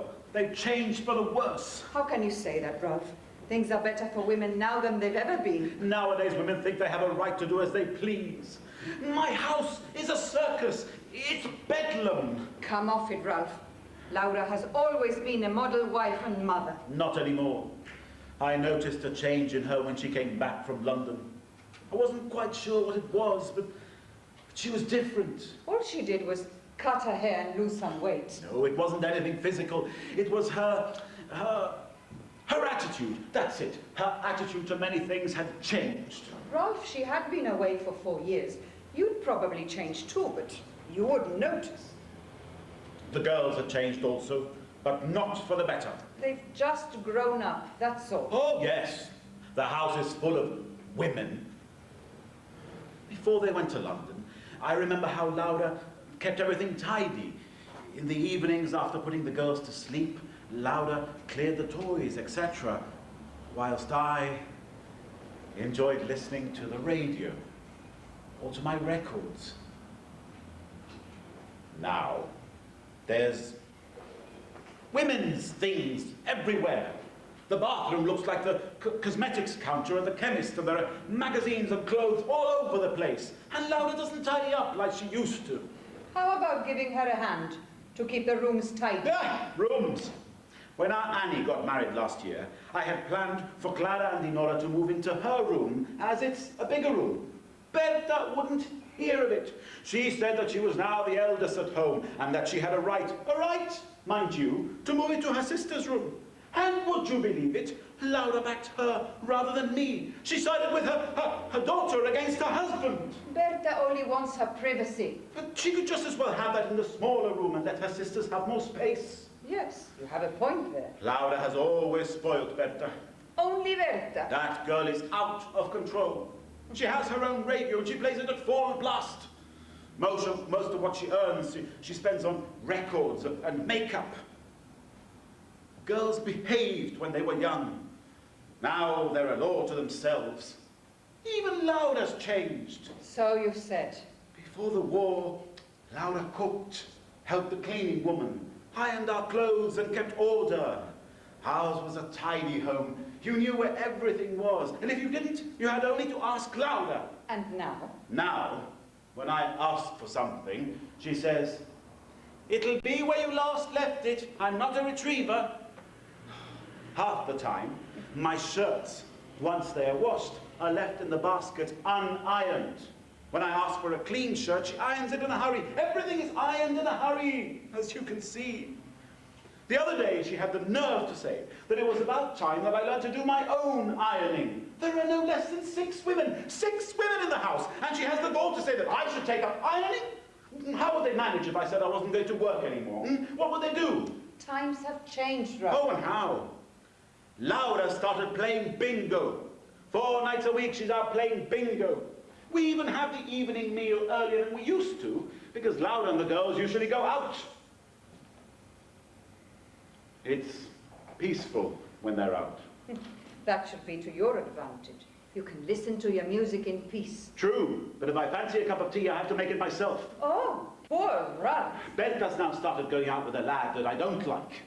And when I tackled her about him, she turned on me and said that she would soon be 21 and she could do whatever she wanted to. There's respect for you. And Clara and Dinora. Clara has started as a student teacher, and Dinora will follow in her footsteps, as usual. Well, you can't complain about that, can you? I know only too well why they want to go in for teaching. They plan to go to a teacher training college in London so that they can do whatever they want. From what I hear, the nuns at Roehampton are very strict. Laura used to back me, but not anymore. Now she agrees with everything her daughters say. Laura used to go to novenas. Now she goes to bingo. Laura used to look after me.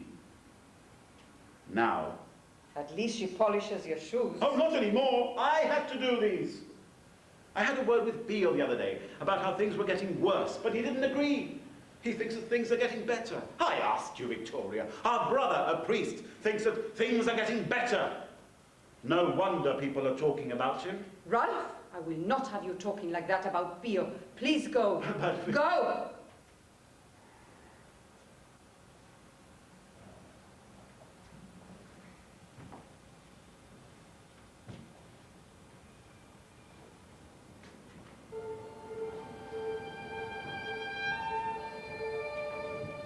Theo, Vicky's brother, born 1906, died 1980, age 75.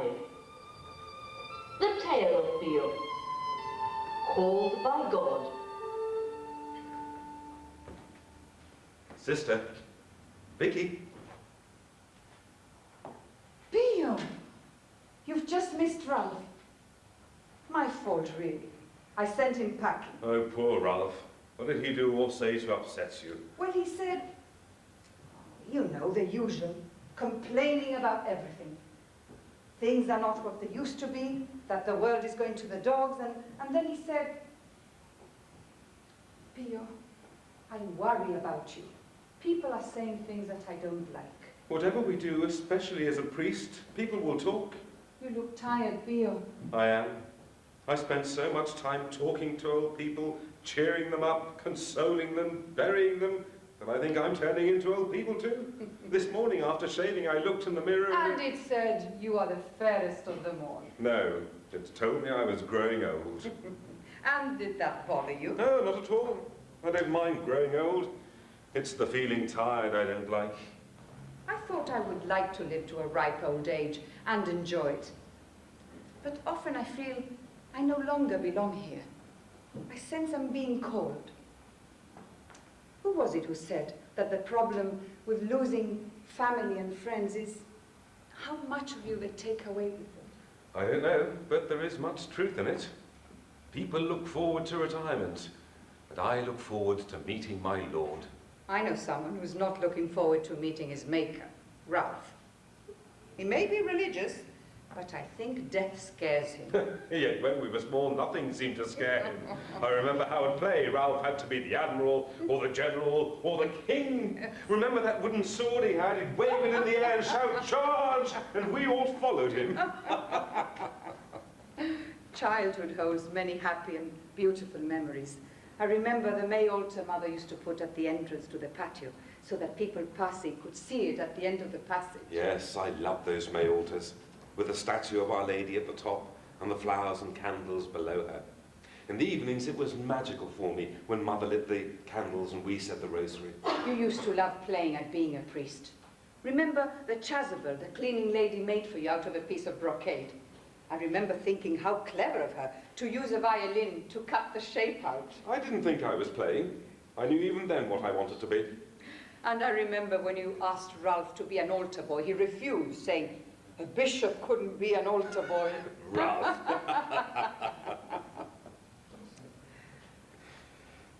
You can't imagine how I missed you when you went to the seminary. Do you remember that I asked you to pray for me so that God would send me children? And our prayers were answered. God gave you and your husband 3 children. Yes, but... Sometimes our prayers are answered in ways we don't expect. Yes, I suppose so. Vicky, you're beginning to sound like Ralph. Disappointed with the world, with how things are after the war. When the war came, disappointed with the war. when he realized what the people he admired and he saw them in their true colors. Do you know that when he found out what had been going on in Germany, he was distraught. He kept asking me, how can God allow this to happen? And all I could say was, it's not God's fault, it's man's fault. He let his son die on the cross. Do you know, Ralph asked me to say a mass every month for the victims of the Holocaust. Don't you get tired of saying mass every day? Saying mass is still as great a joy as it was on the first day. How did you feel after ordination? I felt humble and proud at the same time. I felt confused to start with, but in time I began to enjoy people looking up to me.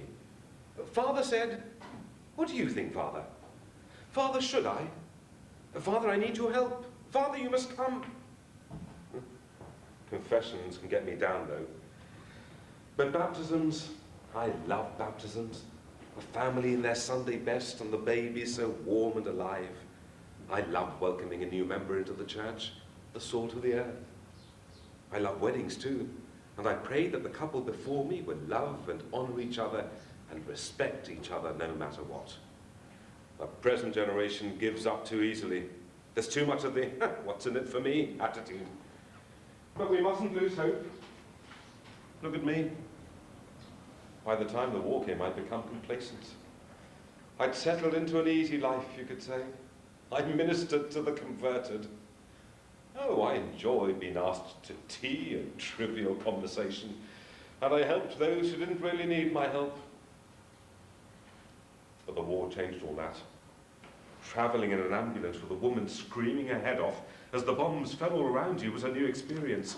And helping to deliver a baby as the ambulance rocked under a shower of shrapnel is unforgettable.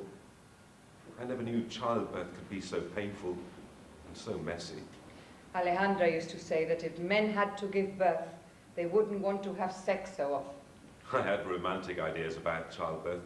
I thought of it taking place in a stable, under a starry sky. You see stars all right. As the war went on, I noticed a change in some of those who had not been at all well disposed towards the clergy. Once I overheard someone say, "Father Bio's all right, he doesn't mind getting his hands dirty." Pity some of them forgot all you did then. I remember one particular night I'd spent helping to move debris and rescuing people after a bomb hit the house opposite our hotel. I was just returning, and an old lady who never missed evening rosary in the hotel chapel took me to her room and asked me to read a letter for her. I asked her if she'd lost her glasses, and she said, "No, I can't read. I had no idea there were people in Gibraltar who couldn't read." When I finished reading her letter, she was so grateful, she even tried to kiss my hand. I then volunteered to write a reply to her letter, and the joy in her face stays with me even now. The word got round fast, and soon I had a roster of people who trusted me to read their letters for them. They showed even more trust when they dictated their deepest feelings to me, and I wrote of their love and their hopes and their fears. I also found out to my shame how much poverty there was back home. All those years in Gibraltar I walked around as if I were deaf, dumb and blind. People lived in such conditions back home, appalling conditions. They had to decide whether to go without food or to send for the doctor. I felt privileged to have such trust placed in me. And coping with mothers who discovered their daughters were pregnant was a tough assignment. The mothers insisted their girls had to marry. As one mother put it bluntly, "That lad will marry my girl, as I don't plan to take a bastard all the way back to the Rock." I never thought marriage under those circumstances could be declared a true marriage. The stigma then attached to being born out of wedlock was too strong. Not like nowadays, when it's almost becoming the norm. Illegitimate children were looked down upon. But why? They were as innocent then as they are now. They'd done no wrong. And yet I prayed for the day when we could learn to love our neighbour, even when it wasn't convenient for us. After the war, people didn't like it when you had such views from the pulpit. Not to mention when you went on about the workers and that they had their rights and they deserved decent housing and decent wages. All I was doing was quoting from papal encyclicals. There are more sins than the sins of the flesh, you know. Thou shalt not commit adultery. Thou shalt not covet thy You neighbour. do not have to remind me which they are. Those are just 2 of the 10 commandments. What about the other 8? Why did you have to stick your neck out? I hated it when people talked about the Pinko priest. Have you heard the latest? Pinco Pio. It has a certain rhythm to it, hasn't it? Oh, brother. You're incorrigible. I give up. I can't. I have to stand by what I believe. Life was much easier when we played and prayed in front of the May altar. But we can't go back. No, we can't. There was a lovely prayer you used to say. How did it start? Lord, make me... That's it. Lord, make me an instrument of your peace. Where there is hatred, Let me sow love. Where there is injury, pardon. Where there is doubt, faith. Where there is hope, despair. Where there is darkness, light. Where there is sadness, joy. O Divine Master, grant that I may not so much seek to be consoled as to console, to be understood as to understand, to be loved as to love. For it is in giving that we receive, it is in pardoning that we are pardoned, and it is in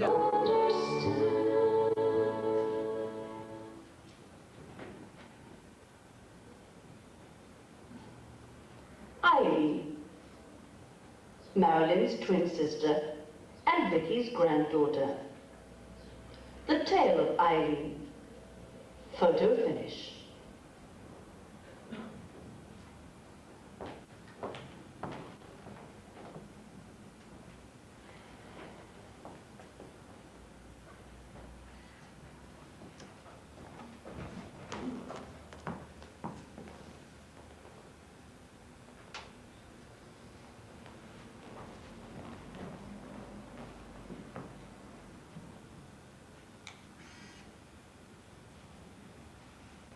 Who on earth?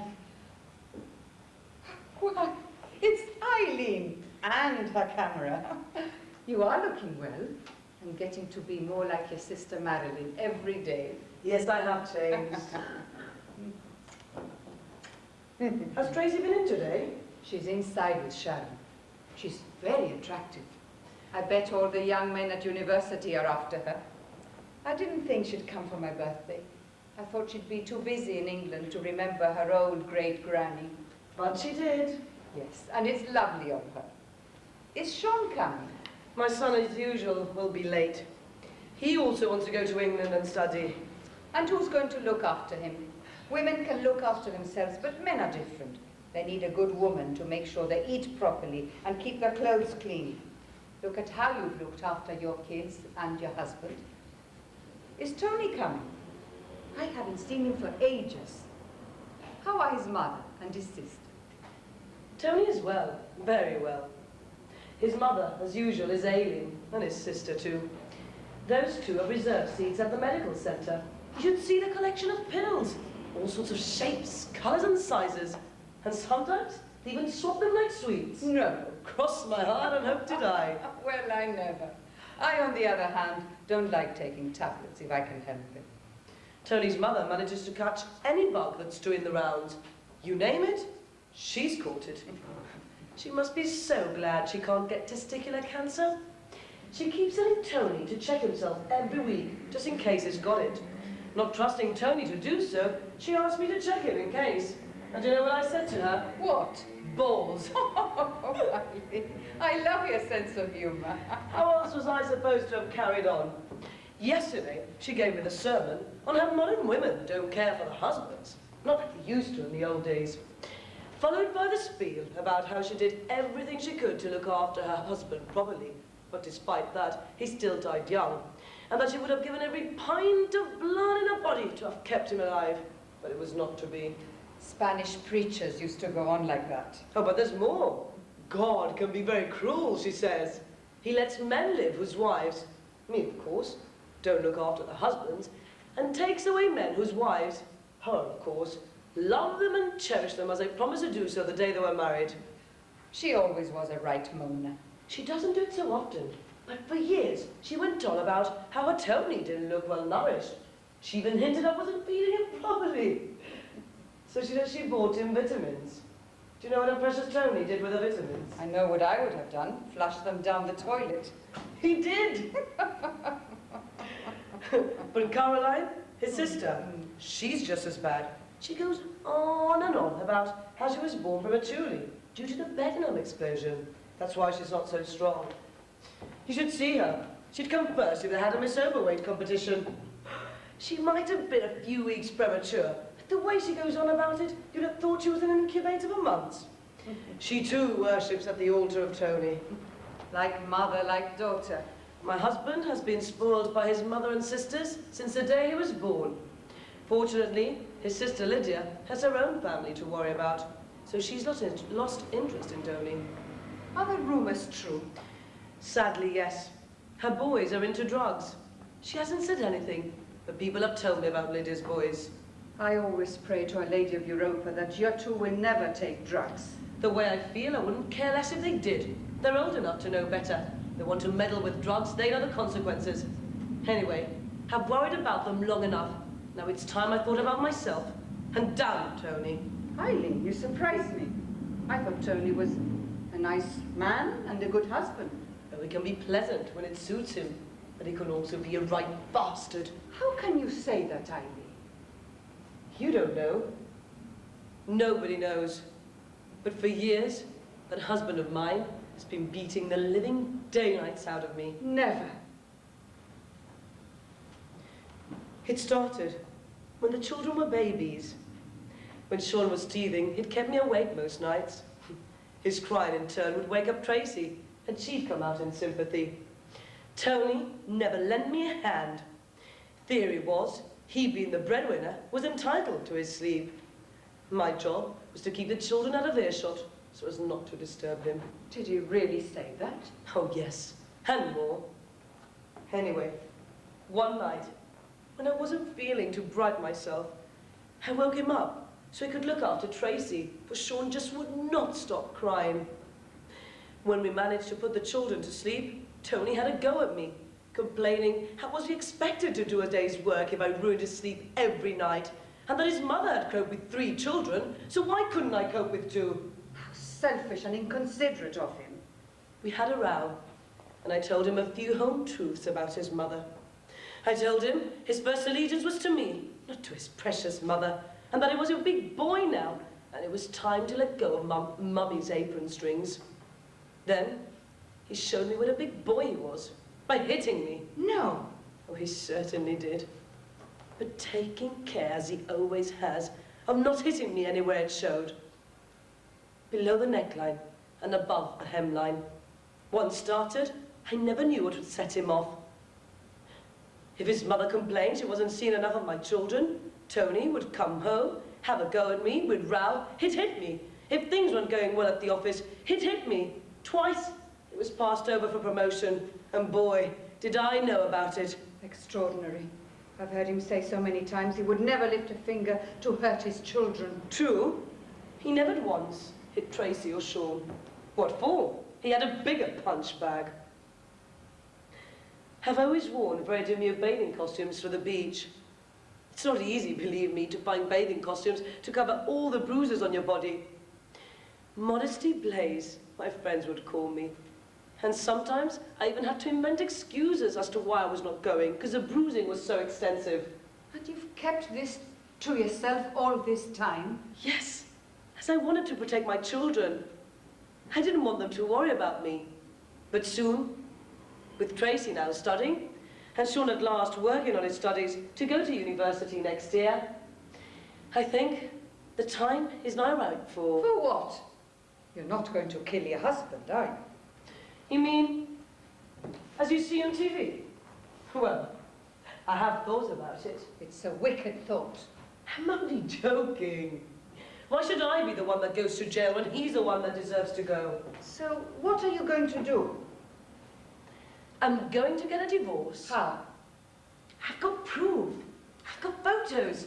Listen, When Tracy gave me a camera on one of my birthdays, I got interested in photography. I started reading magazines, and with practice, I improved. That you certainly did. Forever taking photos. That gave me the confidence, and I joined the Photographic Society. I love to photograph people's faces, and LL converted me to black and white photography. The first time I saw an image appear on a blank sheet of paper, it was magic. I was hooked for life. And luck was with me too. I won a prize in a Gibraltar lottery. And with Sean's help, I used some of the cash in converting the laundry room on the roof terrace into a dark room. Sean's very practical, not a bit like his father. Thank God for that. Then I bought a better camera, one that takes photos by itself. After much trial and error, I learned how to photograph myself in colour and in the nude. You're teasing me again, Eileen. In the nude. No, Granny, I'm not teasing. In the nude and in colour. Eileen. But why in colour? You prefer black and white photography? So the bruises show up better. And I also include the front page of the newspaper. Whatever for? To show the date when it happened. Very clever of you. But I still can't believe you pose in the nude. I most certainly do. There are places in England which develop my colour films privately. I suppose they're really for dirty pictures, but it suits my purpose. I did have to take my friend Angie into my confidence, and the photos get sent to her address. So I use black and white for my portraits, and colour to snap my bruises. Big smile, please. Once Sean goes away to study, I'll sue for divorce. Now pretend you're asleep. Good. Won't it cause a scandal? I'm past caring. Look this way now. Anyway, I'm going to get my own back. And what would Tony's mother say? Please get up now. Tony's mother, I hope, will have a great fit requiring loads of pill to cure her. But she'll be fine once her beloved son moves back in with her. Head up now. Good. We would never have been able to divorce our husbands. The church would not allow it. Let's not go into that. Anyway, tonight is a happy occasion. Let's forget about me and celebrate. Eileen, stop. Am I dreaming or are you really here? You're not dreaming, Gran. I'm here all right. And where's your husband? With his mother. Yes. Tony is seeing the new year with his mother. And she's convinced she won't see another next year. He'll be in later to see you, though. I think it's time, though, I should go and see my mother now. I have to go too. I have to get changed for tonight. I hear we're in a bit for a surprise tonight. Oh, yes. Dressed as Rose Roll as we do. Something nice, I'm sure. Something very special.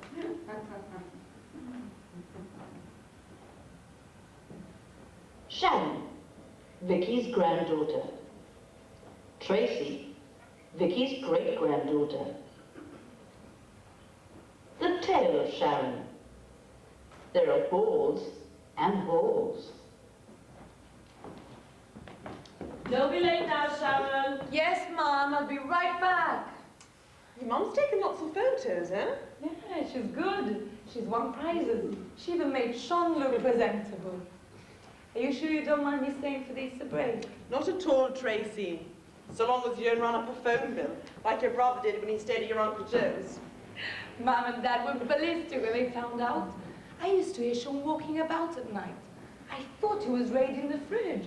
He's always hungry, forever eating biscuits and fruits and sandwiches and chicken legs. Hoover mouth, we call it. He's a growing lad. No, he's a perv. When Mum and Dad saw the phone bill Uncle sent, and Uncle explained the expensive calls were to porno chat lines, they wanted to skin my brother alive. He denied it at first, but in the end he had to admit he had made those calls. He'll have to work a year of Saturdays to pay back what he owes Uncle Joe. Serves him right, though. You should see the porno magazines at the bottom of his photos. Men are funny. They keep half their brains in their scrotal sacks. But, as I was saying, you stay with us with 2 spare bedrooms, and Tim is cool, you'll like him. Are you going to marry him? Well, I'm not keen on one man walking me up the aisle, only to hand me over to another. We're fine as we are. Besides, we're very different, really. Tim gets worked up about things I don't care about. He doesn't care for things which are important to me. There's a broad band of agreement between the two extremes. And besides, he's great in bed.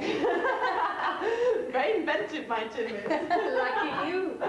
As the song goes, he aims to please. And does he? On target all the time. When you find yourself a Tim, you hold on to him.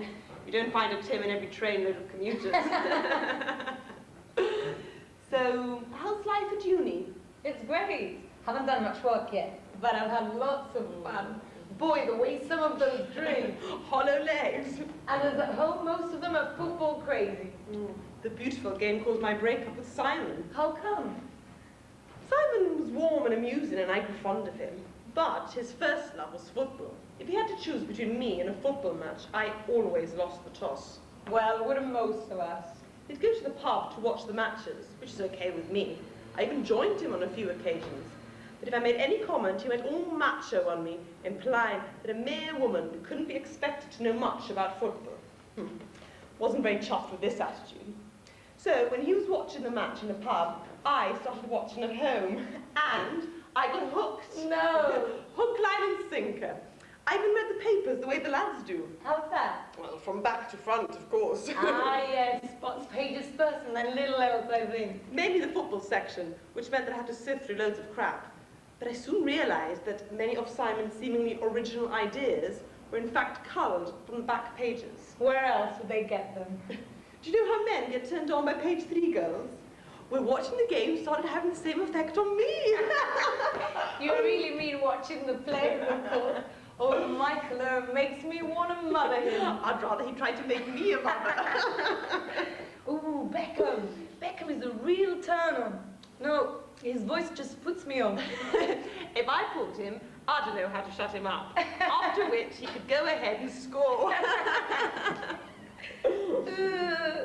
Stephen, his hair and tat. I don't like it. Good for a tickle, though. Giggs. Ronaldo. David James. Steve Gerrard. Soundboy. As I was saying, quite some time later, I joined Simon at the pub to watch a match. Had a few to drink, and forgetting myself, I started passing comments on the game and arguing with the lads. Simon didn't say much. He wasn't very chuffed, but I could tell because he sulked for a day or two. You were trespassing. So after that incident, I decided to keep my views to myself. But on another occasion, more girls joined us at the pub, and we got bolder. I suppose it's safety in numbers. Again, the drink got the better of me, and this other girl and I started arguing with one of the lads. Simon told me I was talking crap, and he tried to shut me up.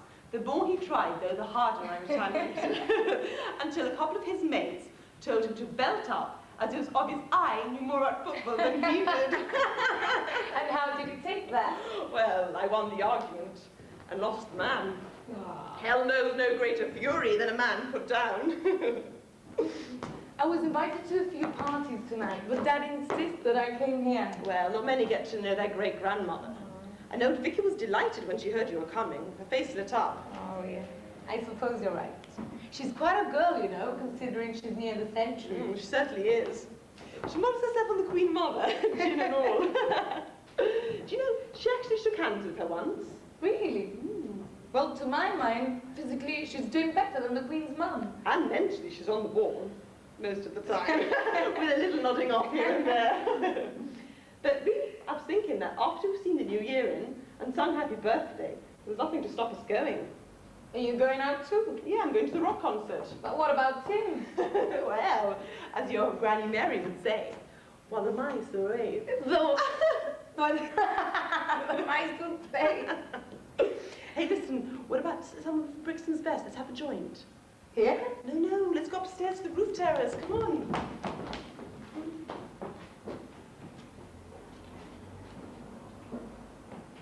Granny, you look amazing. Do you think so? It's so beautiful. Rosa's done an excellent job. Marvellous. Now, I'm going to need some photos. You're not getting away that lightly. Stand there in the middle. We'll see what we can do here. These are going to look great in the album. Can't believe it. How do I look? Excellent. Can't believe you're 100, Gran. Just one more. Yes, this way. Looking this way, yeah. Smile. Beautiful. Thank you, my dear. You gonna have that rest then? Oh, yes. I think you deserve it. You've had a long day. We'll be in later though, so you can see the new year with the rest of the family. Thank you, my dear. Okay. Thank you, Have a good sleep.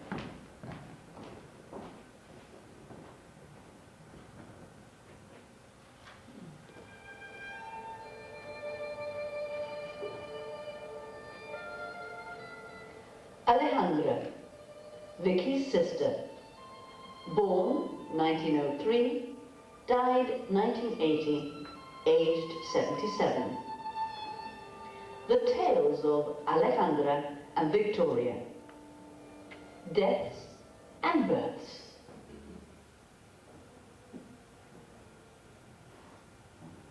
Vicky? Sister? Lassie! Alejandra! I always think of that film about the dog when you say Lassie. Oh, yes, I know the one. Oh, and this Lassie looks like a royal corgi nearing 100th birthday. My darling sister, you made it after all. I'm so glad you could come. We've seen so little of you since you got married and went away. I married an army man, and the army married me. Your Prince Charming came wearing a kilt and took you away. In a tank instead of a glass coach. Oh, little did I then imagine how far and wide I'd travel. Pio always said a mass for you on your wedding anniversary, and a requiem mass for the boys. He missed you. Alejandra, Alex. Robert always called me Alex. No one calls me Alejandra except when I come here. Oh, I was sorry to hear about George. He smoked too much. We warned him, but he wouldn't listen. Robert never smoked, but he drank. My husband, Robert, had a huge collection of miniatures, all pure malt, which he meant to drink someday. I urged him to drink them, but he said there was plenty of time. And he left it too late. When he died, I put the whole collection in his coffin. Almost all the people I knew are buried. But at least they lived to a ripe old age. My sons never did.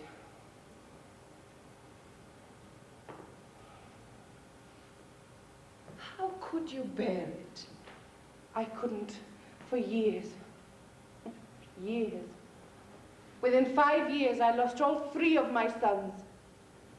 Can you imagine what it is like to bring 3 sons into this world, to give them all there is in you of love, care, and guidance, and to have it destroyed by war? I couldn't accept. I couldn't accept anything. I couldn't bear anything. I even gave up believing in God. No, Alex, no. Don't say that. Don't say that. Oh, don't overexcite yourself. No, don't Sit say down. Sit down. that. Alex. Oh, that happened a long time ago. I eventually made my peace with God, which in turn gave me some comfort. I say some, because I've never completely come to terms with the loss of my sons. It seemed easier to Robert. Robert was a soldier. He didn't like it, but he accepted it. James, Angus, and Malcolm. My James, my Angus, and my Malcolm. Where are they buried? James is buried in Libya, Angus in France, and Malcolm in Malaya. Dear God, so far away. Scattered around the world like seeds. Seeds that will never grow. When Robert died, I put their names under his on the tombstone. I put, in memory of his sons, James killed in Libya in 1942. Angus killed in France, 1944. Malcolm killed in Malaya in 1947. Can you imagine how it felt to bring up 3 sons and to lose 3, all 3, so young, so soon, and for what? I know about the loss of a son, 2 sons. But mine died having had time to live life fully. I can only try to imagine what it must have been like, but only imagine, not feel. They never married. They never raised a family. All they did was die so that their country might be a safe place.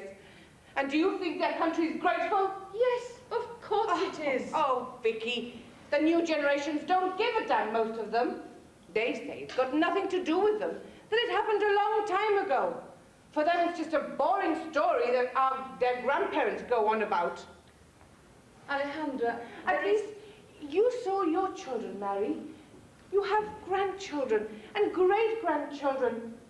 All I had were photos of my 3 boys. 3 boys in uniform. Alejandra, there is something, now that you're here, that I've been wanting to tell you for many years. Remember how we always used to share our secrets? Oh, yes. Those were happy days. Well, what great secret have you to tell me? Oh, Alejandra. Alex, you were so lucky with your man. Aye, that I was. And I thank God for it. And so were you, even if Mother said that you'd married the wrong brother. But of course, I knew better. Cristobal was the handsome, lively, outgoing one. His brother was quieter, plainer, rather shy.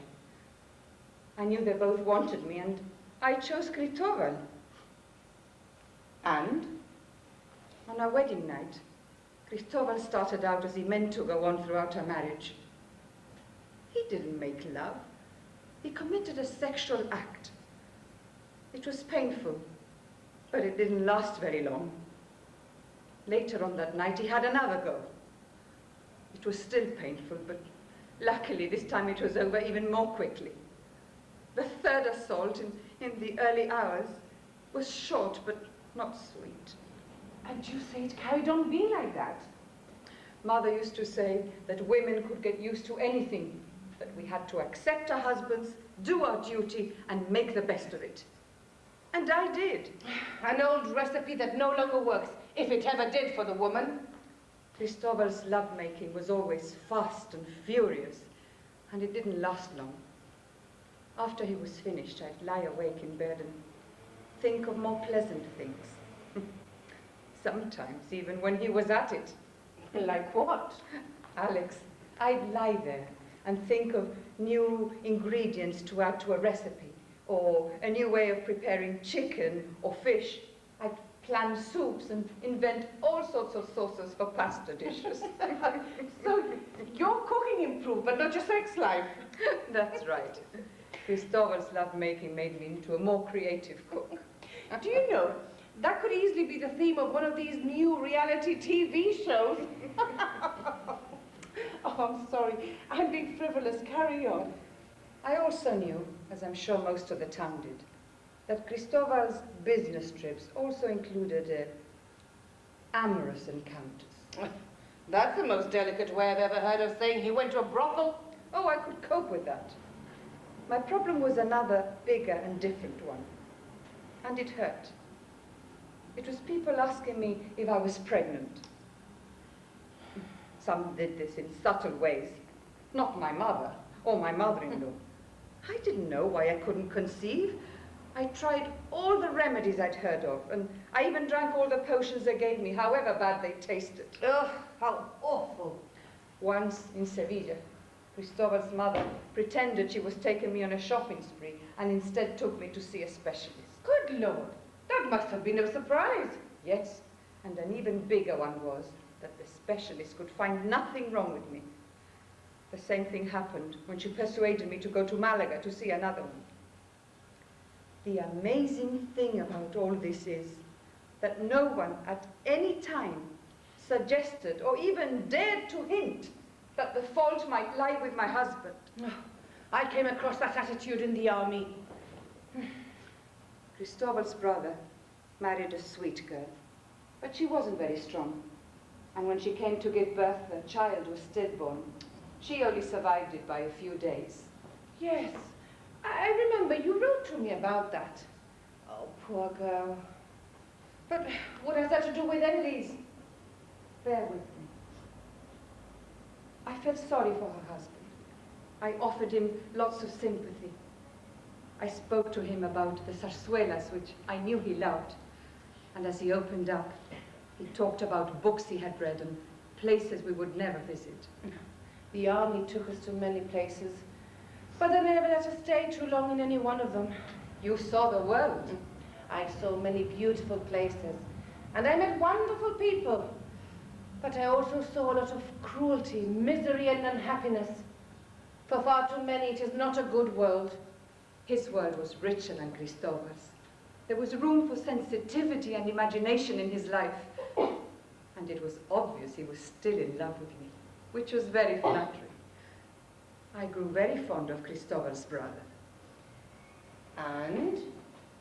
For 9 years, I had coped with Cristobal's fierce sexual assaults, which left me bruised but unfulfilled. Then something inside me snapped. I rebelled. I threw caution to the wind, and so I made love with my own husband's brother, Antonio. Lord save us! Antonio! Antonio. I discovered a new world with him. At last I knew what people meant when they spoke about lovemaking as a very special thing. Antonio showed me that making love could be tender and ecstatic, and it became a shared experience. I felt alive in a different way. And then I became pregnant.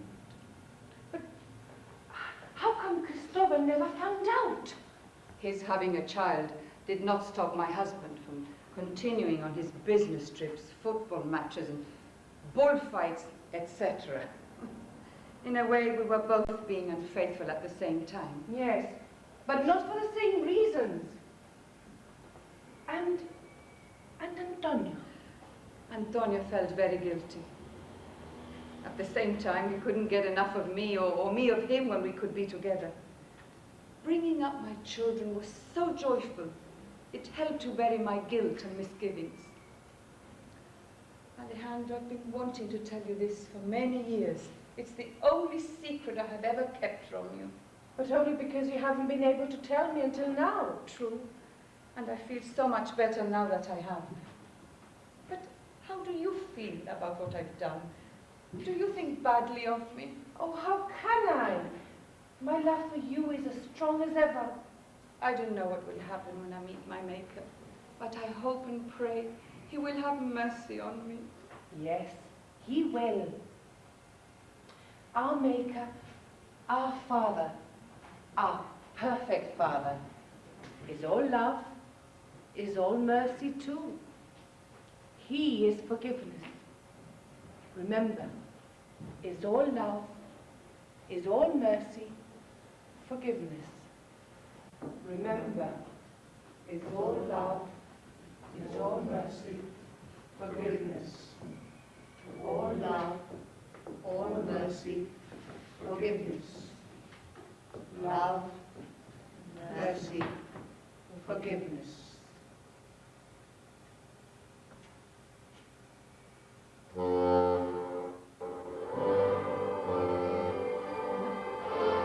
Alejandra!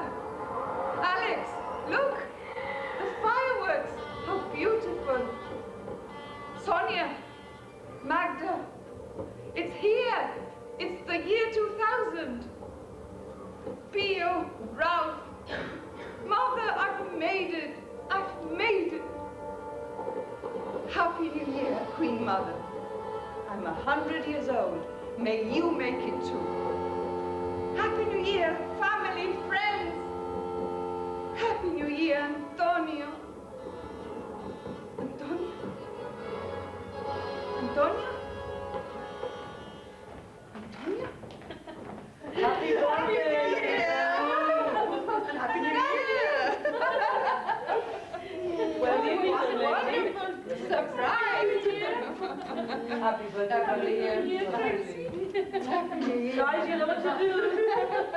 Ready? Ready? 1, 2, 3.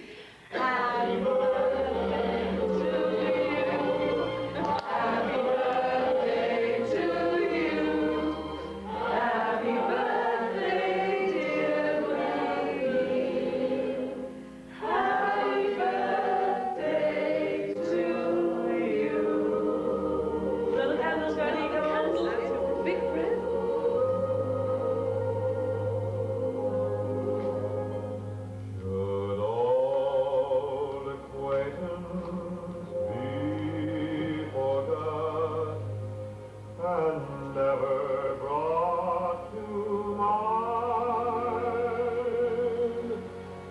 Gibraltar.